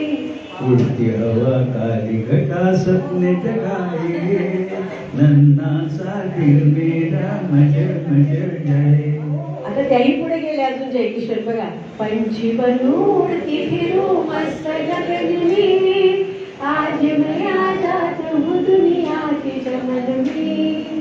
तर अशा प्रकारचं म्हणजे एका चालीवरती अशी गाणी तयार झाली. खरं तुम्ही म्हणतात हे खरोखर हे मैत्रीपूर्ण संबंध होते त्याचं छान उदाहरण होतं. तसं मैत्रीपूर्ण संबंध असतात मैत्रीपूर्ण लढत देखील असते. मैत्रीपूर्ण लढत आपण ऐकतो नेहमी शब्द पण मैत्रीपूर्ण लढत कशी काय असू शकते ते काही मला अजूनपर्यंत कळलेलं नाही. पेपरमध्ये वाचते की निवडणुकीला उभे राहतात ते आमचं ते पण मैत्रीपूर्ण लढत आहे. ते राजकारणातलं सौंदर्य स्थळ आहे आपण असो. तर यानंतर आपल्या सर्वांचा आवडता चित्रपट म्हणजे आराधना. एक कलाकार दुसऱ्या कलाकाराचा कसा आदर करतो याचं उत्तम उदाहरण या चित्रपटाच्या द्वारे आपल्याला मी सांगते की किशोर कुमार यांनी या आराधना चित्रपटामध्ये सगळी गाणी गायली आहे. आणि ज्यावेळेला गुणगुणा हे भोर गाणं आलं आणि त्यावेळेला त्याला किशोरनं सांगितलं की हे गाणं आता म्हणायचं आहे तुम्हाला. तर त्यांनी ते गाणं ऐकलं त्याची चाल ऐकली आणि ते म्हणाले की नाही हे गाणं काही मी याला न्याय देऊ शकणार नाही तुम्ही मोहम्मद रफी साहेबांना बोलवा आणि त्यांच्याकडून हे गाणं म्हणून घ्या ते खूप छान म्हणतील हे गाणं. आणि त्याप्रमाणे मग सचिन देव बर्मन यांनी त्यांना बोलवलं आणि मोहम्मद रफी यांनी ते गाणं गायलं. गुणगुना रहे हैं भंवर एक जिंदगी है. त्याची एक ओळ होती ना है कली यू शर्माए घूंघट में गोरी जैसे छुप जाए है कली यू शर्माए. ते म्हणाले मी नाही गाऊ शकणार ते है कली यू शर्माए घूंघट में गोरी जैसे छुप जाए है ऐसी है कैसी ये पवन चली गली गली गुनगुना रहे हैं भंवर गिर रही है कली कली. तर आता ह्याच्या उलट गाईड या चित्रपटामध्ये झालं. गाईड या चित्रपटामध्ये सगळी गाणी मोहम्मद रफी यांनी म्हटली, पण ज्यावेळेला गाता रहे मेरा दिल हे गाणं ऐकवलं त्यांना, तेव्हा मोहम्मद रफी साहेब म्हणाले की हे गाणं किशोरकडून गाऊन घ्या. किशोर कुमार हे गाणं माझ्यापेक्षा खूप छान म्हणतील आणि ते आवडेल लोकांना. त्याप्रमाणे ते गाणं किशोर कुमारनी म्हटलं. म्हणजे कलाकार एकमेकांचा किती आदर करत होते पूर्वी, हे आपल्याला या गोष्टींवरून दिसून येते. ते धर्मेंद्र आणि मीना कुमारी यांचा एक छान चित्रपट आला होता पौर्णिमा नावाचा, त्यातलं पण एक गाणं खूप छान होतं.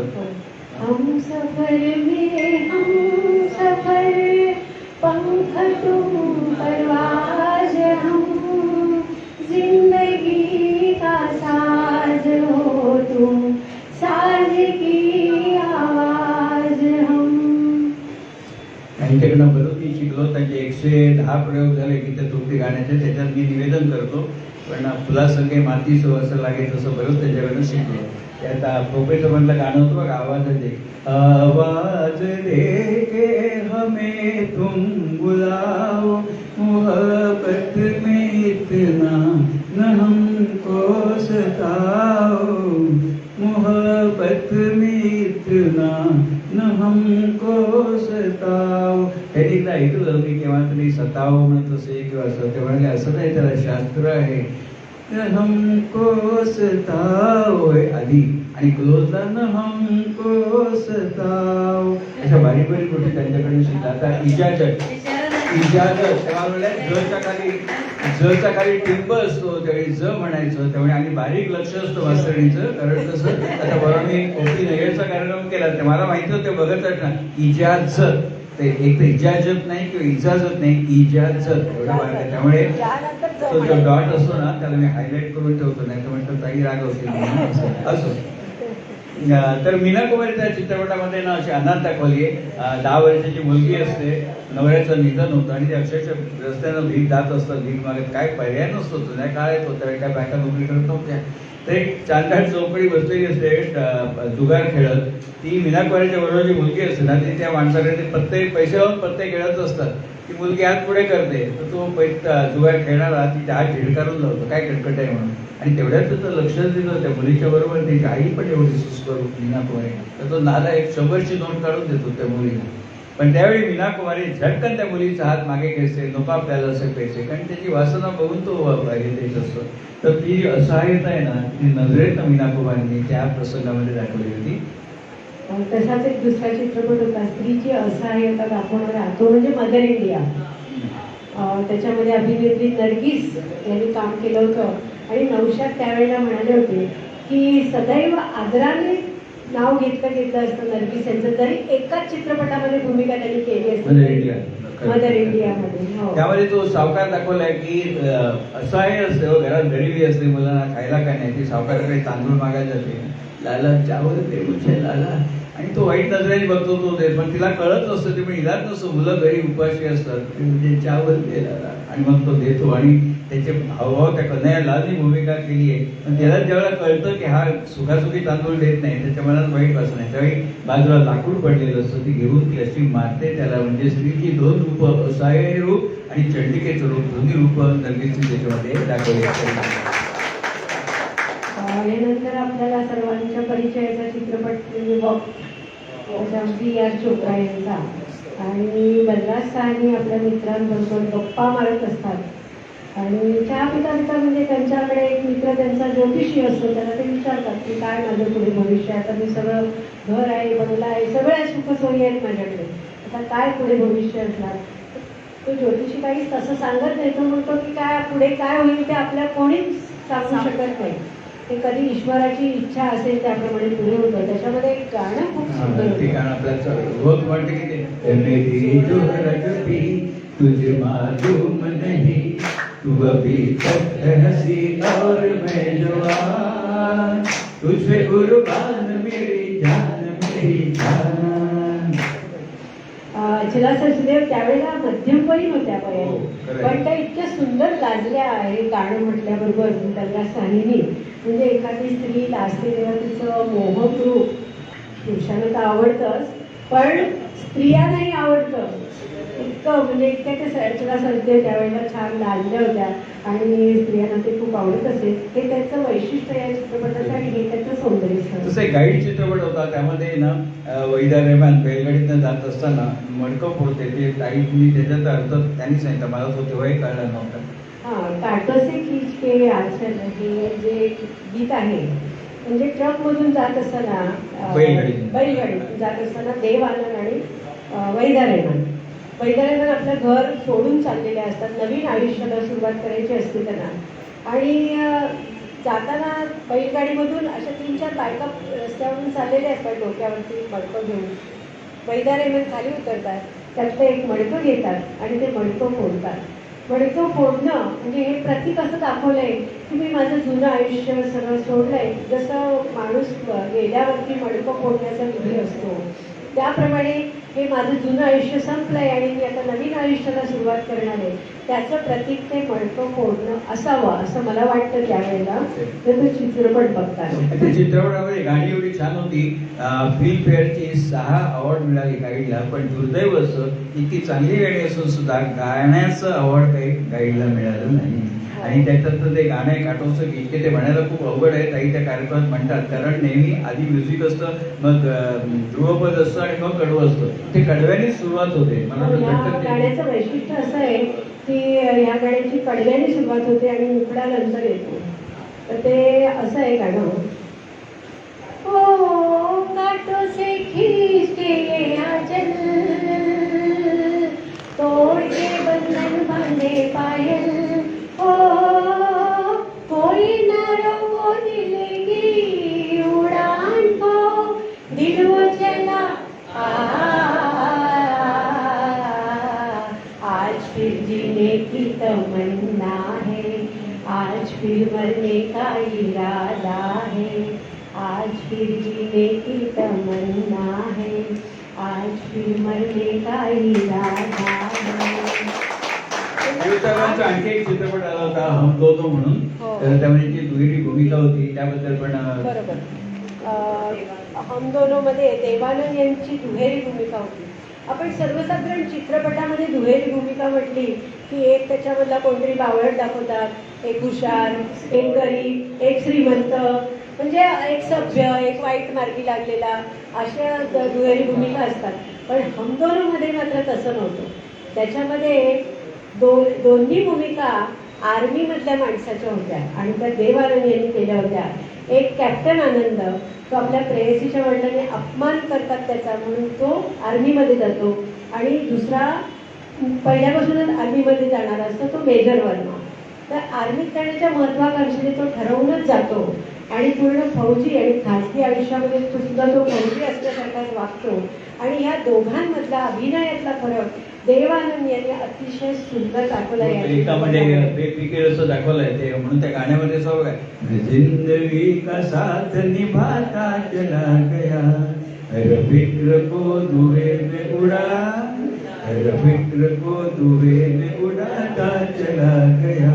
ते फिक्र तो उडाता ते छान त्यांनी सिक्रेट त्याच्यातून दाखवलंय. आणि या चित्रपटाचं महत्त्व अभिनय, कथा आणि संगीताच्या पलीकडे एवढं मी थोडक्यात सांगते. दिल्लीमध्ये 10वीतल्या 15 मुलांनी हा चित्रपट पाहिला आणि त्यांना तो इतका आवडला की ती 15च्या 15 मुलं पुढे आर्मीमध्ये गेली. त्याच्यानंतर लढताना काही शहीद झाली आणि बहुतेक जणांनंतर मोठ्या पदावरती निवृत्त होऊन चांगलं जीवन पुढे जगली. म्हणजे देव आनंद यांच्या अभिनयाचा आणि त्या चित्रपटाचा हा परिणाम त्यांच्यावरती एवढा झाला. राजकुमार यांच्याबद्दल बोलायचं झालं, मला वाटतं वक्त या चित्रपटामध्ये धीर गंभीर आवाज राजकुमार यांचा आणि रुबाबदार व्यक्तिमत्व, दौडदार चाल आणि संवाद फेकी त्यांची, ती एक वेगळ्याच प्रकारची. तो एक संवाद आहे बघा त्यांचा संवाद आहे. जिनके अपने घर शीशे के होते हैं वो दूसरों के घर पे पत्थर नहीं फेंका करते. आणखी एक संवाद आहे बघा, मदनपुरीकडनं सुराग खेचून घेऊन म्हणतात तो, जनी ये बच्चों के खेलने की चीज नहीं, हाथ कट जाए तो खून निकल आता है. विवेक मंदिरमध्ये त्यांनी गंभीर भूमिका केली होती राजकुमार यांनी. पण वक्त सिनेमा तो चालला आणि त्याची हवा त्यांच्या डोक्यामध्ये गेली की त्यांनी ते संवाद की आणि ते जाणी झाले आणि फक्त डायलॉगबाजी करायला लागले, अभिनय दूर राहिला. पण बाकीच्यामध्ये त्यांचा एक संवाद खूप छान होता. म्हणजे केवळ ज्ञानी असं नाही, काही ठिकाणी गरज असेल तेव्हा तिथे ते ते स्वाद संवाद हो. मीना कुमारीला म्हणतात आपके भाव बहुत हसीन है हे स्वतः टाकीने संवाद केला. तो आधी चित्रपट झाला होता पाठीचा. आणि दिलीप कुमार आणि राजकुमार या दोघांची भूमिका असलेला सौदागर सम्राट जबरदस्त झालं. दोघंही अभिनय सम्राट आणि अभिनयाची जुगलबंदी आपल्या सर्व प्रेक्षकांना त्याच्यामध्ये बघायला मिळाली. काही जुगलबंदी म्हणाल्यावर तेव्हा मला आठवण झाली शक्ती चित्रपटाची. शक्ती चित्रपटामध्ये दिलीप कुमार साहेब आणि आपले अमिताभ, त्यावेळी दिलीप कुमार खूप सिनियर होते, त्यामुळे लोकांमध्ये उत्सुकता होती की या दोघांचं एकत्रित चित्रपट आहे, कोण बाजी मारेल आणि कोण भाव कोण जाईल. पण प्रत्यक्षात तसं झालं नाही. दोघांनी अतिशय समर्थपणे आपापल्या भूमिका निभावल्या त्या. पण शक्तीच अजून मला आठवतं ब्लॅकमध्ये 6 पट पैसे देऊन तिकिटाचा काळाबाजार होत होता ॲडव्हान्स बुकिंगमध्ये. आणि त्यामध्ये अक्षरशः दिलीप साहेबांनी आणि अमिताभनी इतकी छान भूमिका केली. आणि गंमत म्हणजे त्यामध्ये राखीनी अमिताभच्या आईची भूमिका केली होती. नट्या कधी आईची भूमिका करत नाही, कारण नंतर त्याच माझी भूमिका पडतात, तरी देखील राखीनी केली. याचं कारण एकच की दिलीप कुमार साहेबांबरोबर त्याची नायिका म्हणून काम करायला मिळावं म्हणून तो धोका राखीनी पत्करला होता.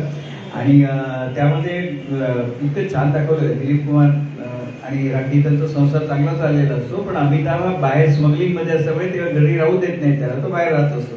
पण ज्यावेळी राखीचं निधन होतं त्यावेळी अर्थातच मुलगाचे शेवटी तो येतो. पण तो प्रसंग एवढा छान दाखवलाय ना की राखीचं प्रेत असं पडलंय, दिलीप कुमार बसले, अमिताभ येतात आणि दोघे एकही संवाद नाही होत. दोघांचे डोळे रडून रडून लाल झालेले दाखवत आहे. आणि केवळ दोघेही दिलीप कुमार आणि अमिताभ फक्त डोळ्यांनी बोलतात. अजून तो चित्रपट बघा आहे युट्यूबवरती. म्हणजे त्या डोळ्यात एवढं बोलतात की काय प्रसंग असा आलाय म्हणून. आणि सगळ्यात शेवटी आमच्या इतकी ना अभिनयाची जुगलबंदी जीव वळून टाका असं त्या दोघांनी केले.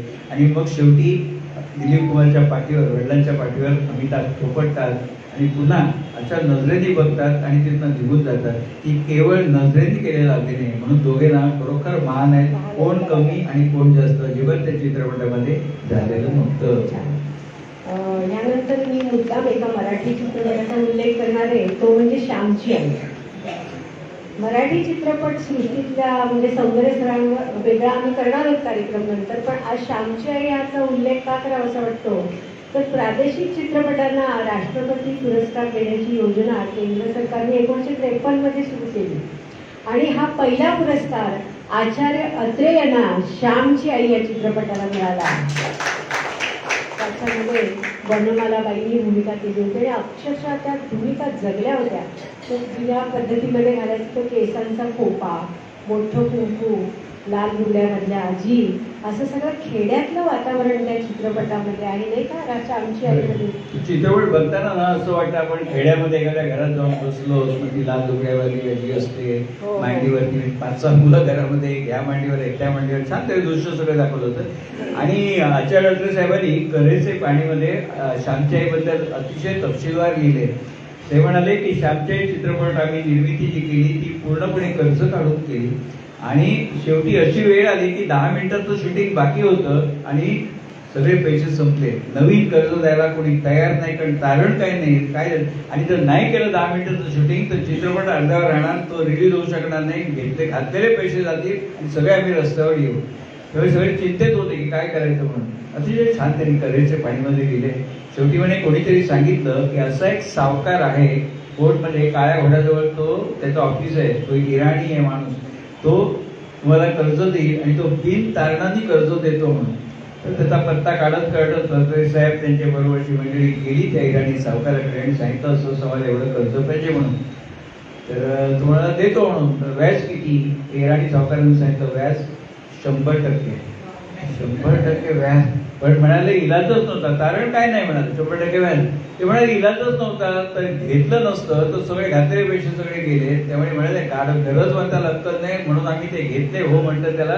आणि बिन तारणाने 100% व्याजाने ते कर्ज घेतलं, शूटिंग केलं आणि सुदैवाने चित्रपट कितीतरी छान चालला.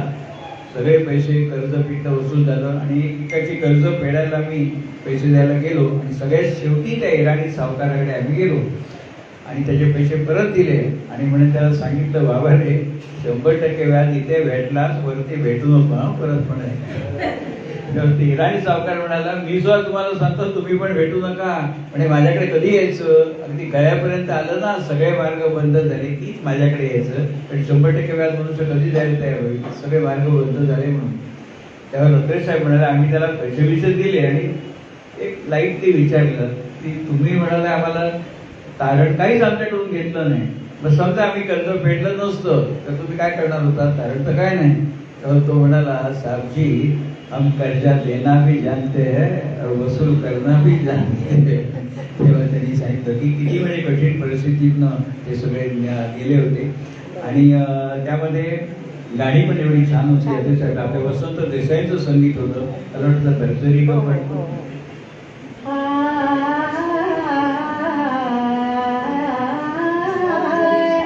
भरजरी पितांबर दिला फाडूना, द्रौपदीशी बंधू शोभे नारायण, द्रौपदीशी बंधू शोभे नारायण.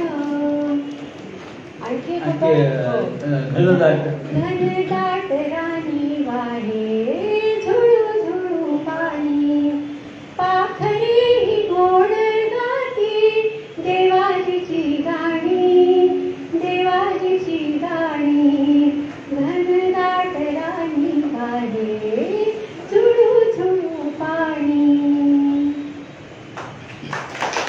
आपण हळूहळू कार्यक्रमाच्या समारोपाकडे येतो आहोत, पण ताईंच्या गीततोक्ती हा जो गाण्याचा कार्यक्रम आहे त्यातलं एक गाणं नेहमी त्याची फरमाईश होते, त्याला इथे तुम्ही फरमाईश करणार नाही कारण तुम्हाला ऐकलं नाही म्हणून, तर ते गाणं पण ऐकूया नवीन आजचं नाव, कारण आपली सगळी मंडळी जुनी आहेत त्यांना ते आवडणारं गाणं आहे. नंतर आपण समारोपाकडे बरं बरं ठीक आहे आता लागतं.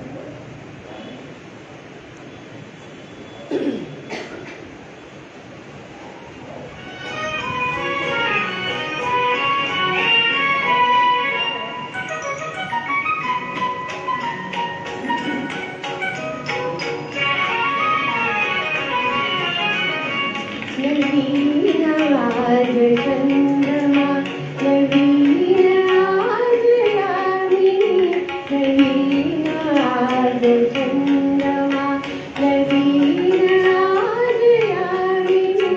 मनी नवीन भावना, नवीन स्वप्नलोचनी, नवीन आज चंद्रमा.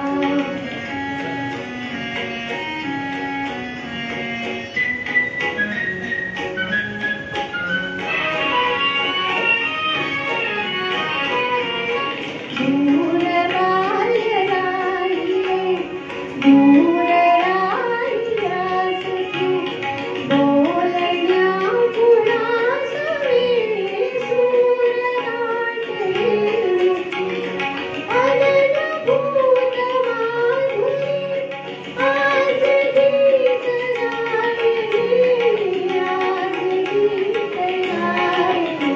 नवीन आज चंद्रमा.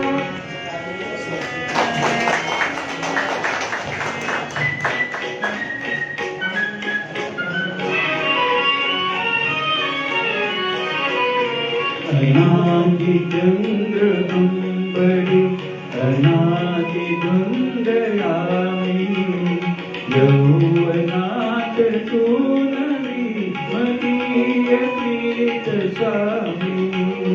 धरण प्रीत कुंज बैसले सुहासिनी, बैसले सुहासिनी.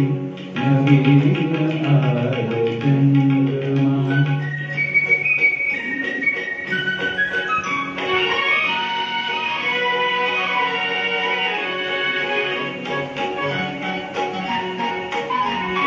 बोलवाई बोलते गाणी प्रियंवरा, बोलवाई बोलते गाणी प्रियंवरा.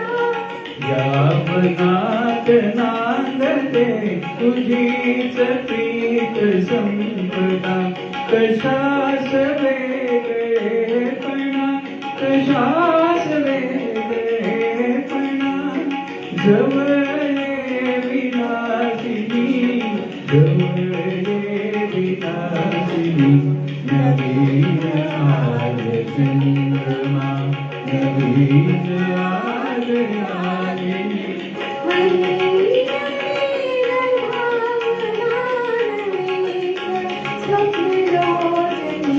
नवीन आज चंद्रमा.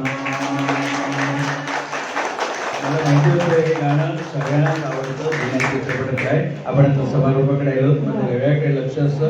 त्या कार्यक्रमाची नेहमी तालीम केलेली असते. त्यावेळी तो वेळेतच संपतो. 90चं 91 मिनिट कधी होणार नाही असं. तर चित्रपटसृष्टीचा हा महासागर आहे आणि कितीतरी उल्लेख त्याच्यामध्ये वेळेअभावी राहून जातात याची पूर्ण जाणीव आहे. त्याच्यामध्ये महत्त्वाचा उल्लेख करेन म्हणजे अष्टपैलू व्यक्तिमत्वाचे गुरुदत्त हे त्याच्यामधले. त्यांचं सुद्धा जन्मशताब्दी वर्ष सध्या चालू आहे 25-26 हे. तर नेते निर्माते अभिनेता लेखक चित्रपट कथा लेखक दिग्दर्शक नट आणि नृत्य दिग्दर्शक अशा अनेक प्रतिभा त्यांच्याकडे होत्या आणि बरंच त्यांची सगळी कामगिरी बघताना चित्रपटातली महिला रैमान यांच्यासोबत त्यांनी बऱ्याच चित्रपटातनं भूमिका केल्या मधुबाला बरोबरही केल्या. तर त्यांची ही सगळी कामगिरी बघताना आपल्या तोंडामध्ये एकच शब्द येतो तो म्हणजे लाजवाब.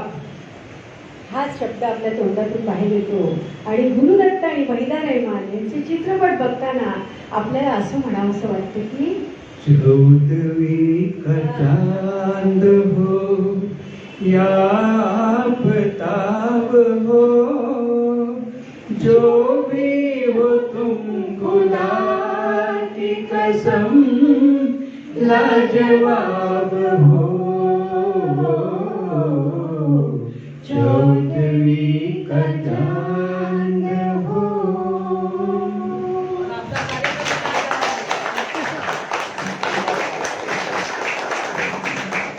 एक मिनिट अजून बाकी आहे. ही आमची शिस्त असते वेळेची. 1 मिनिट देखील आम्ही वर जाऊ देत नाही. त्याचं कारण तालमी केलेलं असतं. पुन्हा पुन्हा धन्यवाद.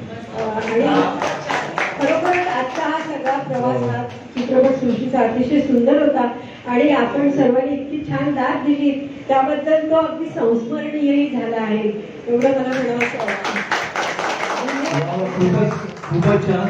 चंद्रशेखर ठाकूर आणि प्रीती सरदेसाई खूपच छान म्हणजे अप्रतिम. सगळ्यांच्या रिस्पॉन्सवरून तुम्हाला लक्षात आलं असेल की सर्वांनी किती एन्जॉय केलं ना सगळ्यांनी. परत एकदा जोरदार टाळ्या वाजवा. Thank you so much. सर्वांनी थोड्या वेळ थांबायचे. चहा येतोय. तुम्हाला बोलायचं नाही. खरंच आजचा कार्यक्रम म्हणजे महाराज लाजवाब झाला तुम्ही म्हणाले तसे. माझ्या 2 आठवणी सांगते कारण मला भांडूप काव्य संमेलनमध्ये तृप्ती सरदेसाई या कवयित्री आहेत पण ते संगीत विशारद आहेत. त्या उत्तम सूत्रसंचालन करतात हे त्यांचं व्यक्तिमत्व आजच मला कळलं.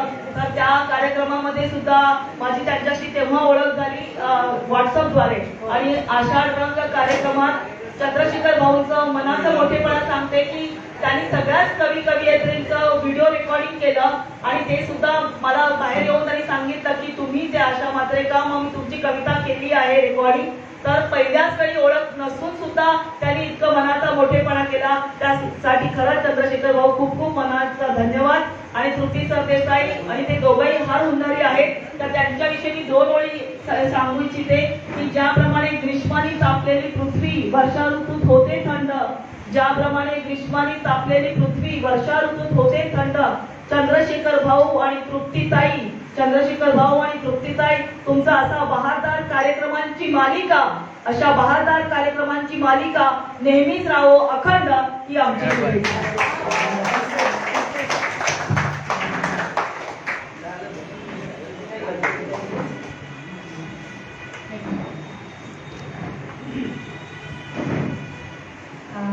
सर आणि मॅडम आपला कार्यक्रम खूपच छान झाला. आज दिव्याची अमावास्या आहे. आमच्या ह्याच्यामध्ये नवीन दिवे लागल्यासारखं झालं की आणि कायम लक्षात राहील की आजची संध्याकाळ एकदम अविस्मरणीय झाली. खूपच छान, एकदम आनंदाने आम्ही आता घरी जाणार आहोत. कंटाळावाणा अजिबात झाला नाही. खूपच सुंदर कार्यक्रम. धन्यवाद. मला फक्त तुम्हाला एकच विनंती करायची आहे की आपण नरगीचा जो विषय सांगितला त्यातला आणखीन एक प्रसंग असा आहे ना, तो चणे चणे जे पडतात खाली आणि मग ते तिपते ना, तो प्रसंग सांगितला सगळ्यांना लोकांच्या डोळ्यातून पाणी येतं. पुढच्या कार्यक्रम नक्की घेऊ.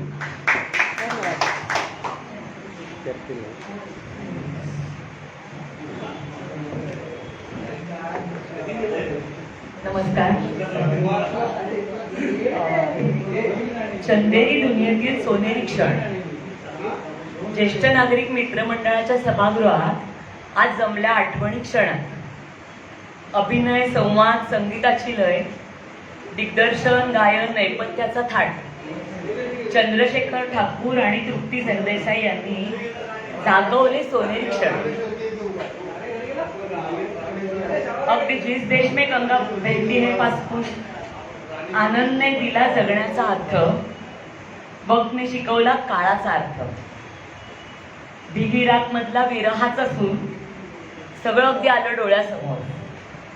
संध्याकाळचं वातावरण एकदम नॉस्टॅल्जिक झालं. संवाद ऐकता ऐकता क्षण सोनेरी झाले आणि आठवणींनी मनाचा एक कोपरा ओलावला. आपण केलेले निखळ मनोरंजन दिलं आम्हाला तुम्ही नवचैतन्य. कविता याच्यात आहे, अगदी कविता स्वरूपात नाही. छान आहे. आयोजकांचे आणि सादरकर्त्यांचे मनपूर्वक आभार. चंदेरी दुनियेतील क्षण आहेत आज झाले सोनेरी छान. असे कार्यक्रम नेहमीच होत राहोत, नेहमी आठवणी जाग्या राहोत हीच विनंती. धन्यवाद. आणि आजच्या कार्यक्रमातले मी काही खास सोनेरी क्षण टिपले, त्याच्यामध्ये एकेका शब्दात सांगते. भाभी की चिवडियामधील प्रेम, त्यातले गाणे आपण म्हटलेले ज्योती कलश झलके फारच सुखावून गेले. बिगी रात में मधील दिल जो न कह सका हे गाणं. नंतर जिस देश में गंगा बहती है ते राजूचे पाया पडणे. 11 हिट झालेली गाणी. उपकार मधलं कसमे वादे प्यार वफा सब बाते हे वाद क्या. प्राणच्या मुखातील हे नवीनच गाणे वेगळ्या ढंगाचे. आनंद मधले ऋषिकेश मुखर्जींनी राजेश खन्नाची कशी निवड केली त्याबद्दल आपण छान सांगितले. आणि त्याचा मृत्यू होताना कशी टेप संपली हे पाहून अक्षरशः डोळ्यात पाणी आले. ऋषिकेश मुखर्जी यांचा सत्यकाम मधील धर्मेंद्रचा अभिनय वाखाणण्याजोगा आहे. ते तुम्ही अगदी आम्हाला परत एकदा आठवण करून दिली. अशी अनेक सौंदर्य स्थळे आपण आम्हाला दाखवलीत आणि कार्यक्रम खूप रंगतदार झाला. 2 अखे 12 मधले शांताराम यांचा त्यांनी निभावलेला 7वा राम. सैया झुटों का बडा सरता श्रीकला हे गाणं. तसंच गीत गाया पत्थरुमे मधलं जितेंद्रकडून प्रथमच अभिनय करून घेतलेलं शिल्पकाराचं काम. आणि तेरे खयालो में हम मॅडमनी अप्रतिम गायलं. नवरंग मधील पुरुष आणि स्त्री असा डान्स. संध्याची सलग 14 तासांची चालू असलेली प्रॅक्टिस. हे आम्हाला एक कसं करावं लागतं, कसं धडपडावं लागतं हे समजलं. आणि कृष्णधवल सरस्वती चंद्र, नूतन आणि मनीष काय बोलणार. त्यागाची परिसीमाच. छोड़ दे सारी दुनिया किसी के लिए हे गाणं फार छान होतं. महाभारत मधील झाडांसाठी एक सीन AI नसतानाही केलेला. आणि महावीर कर्ण की जय हो हे श्रीकृष्णाचं वाक्य म्हणजे अगदी उच्चांक आजचा होता. देवर मधील दुनिया में ऐसा किसी का नसीब है हे गाणं खूप छान झालं. साधू और शैतान मधील मेहमूद बिना का गीत मला. अमीन सयामींचा आवाज अजून कानात घुमतोय. हिमालय की गोदमे मधले शब्द, गाण्याचे शब्द आणि 2 मूड हे याच्यात पण खूप मजा आली. मदर इंडिया मधील नर्गिसचे काम, स्त्रीची 2 रूप, असहाय्य आणि चंडिका. एकंदरीत कार्यक्रम खूप रंजक. धन्यवाद.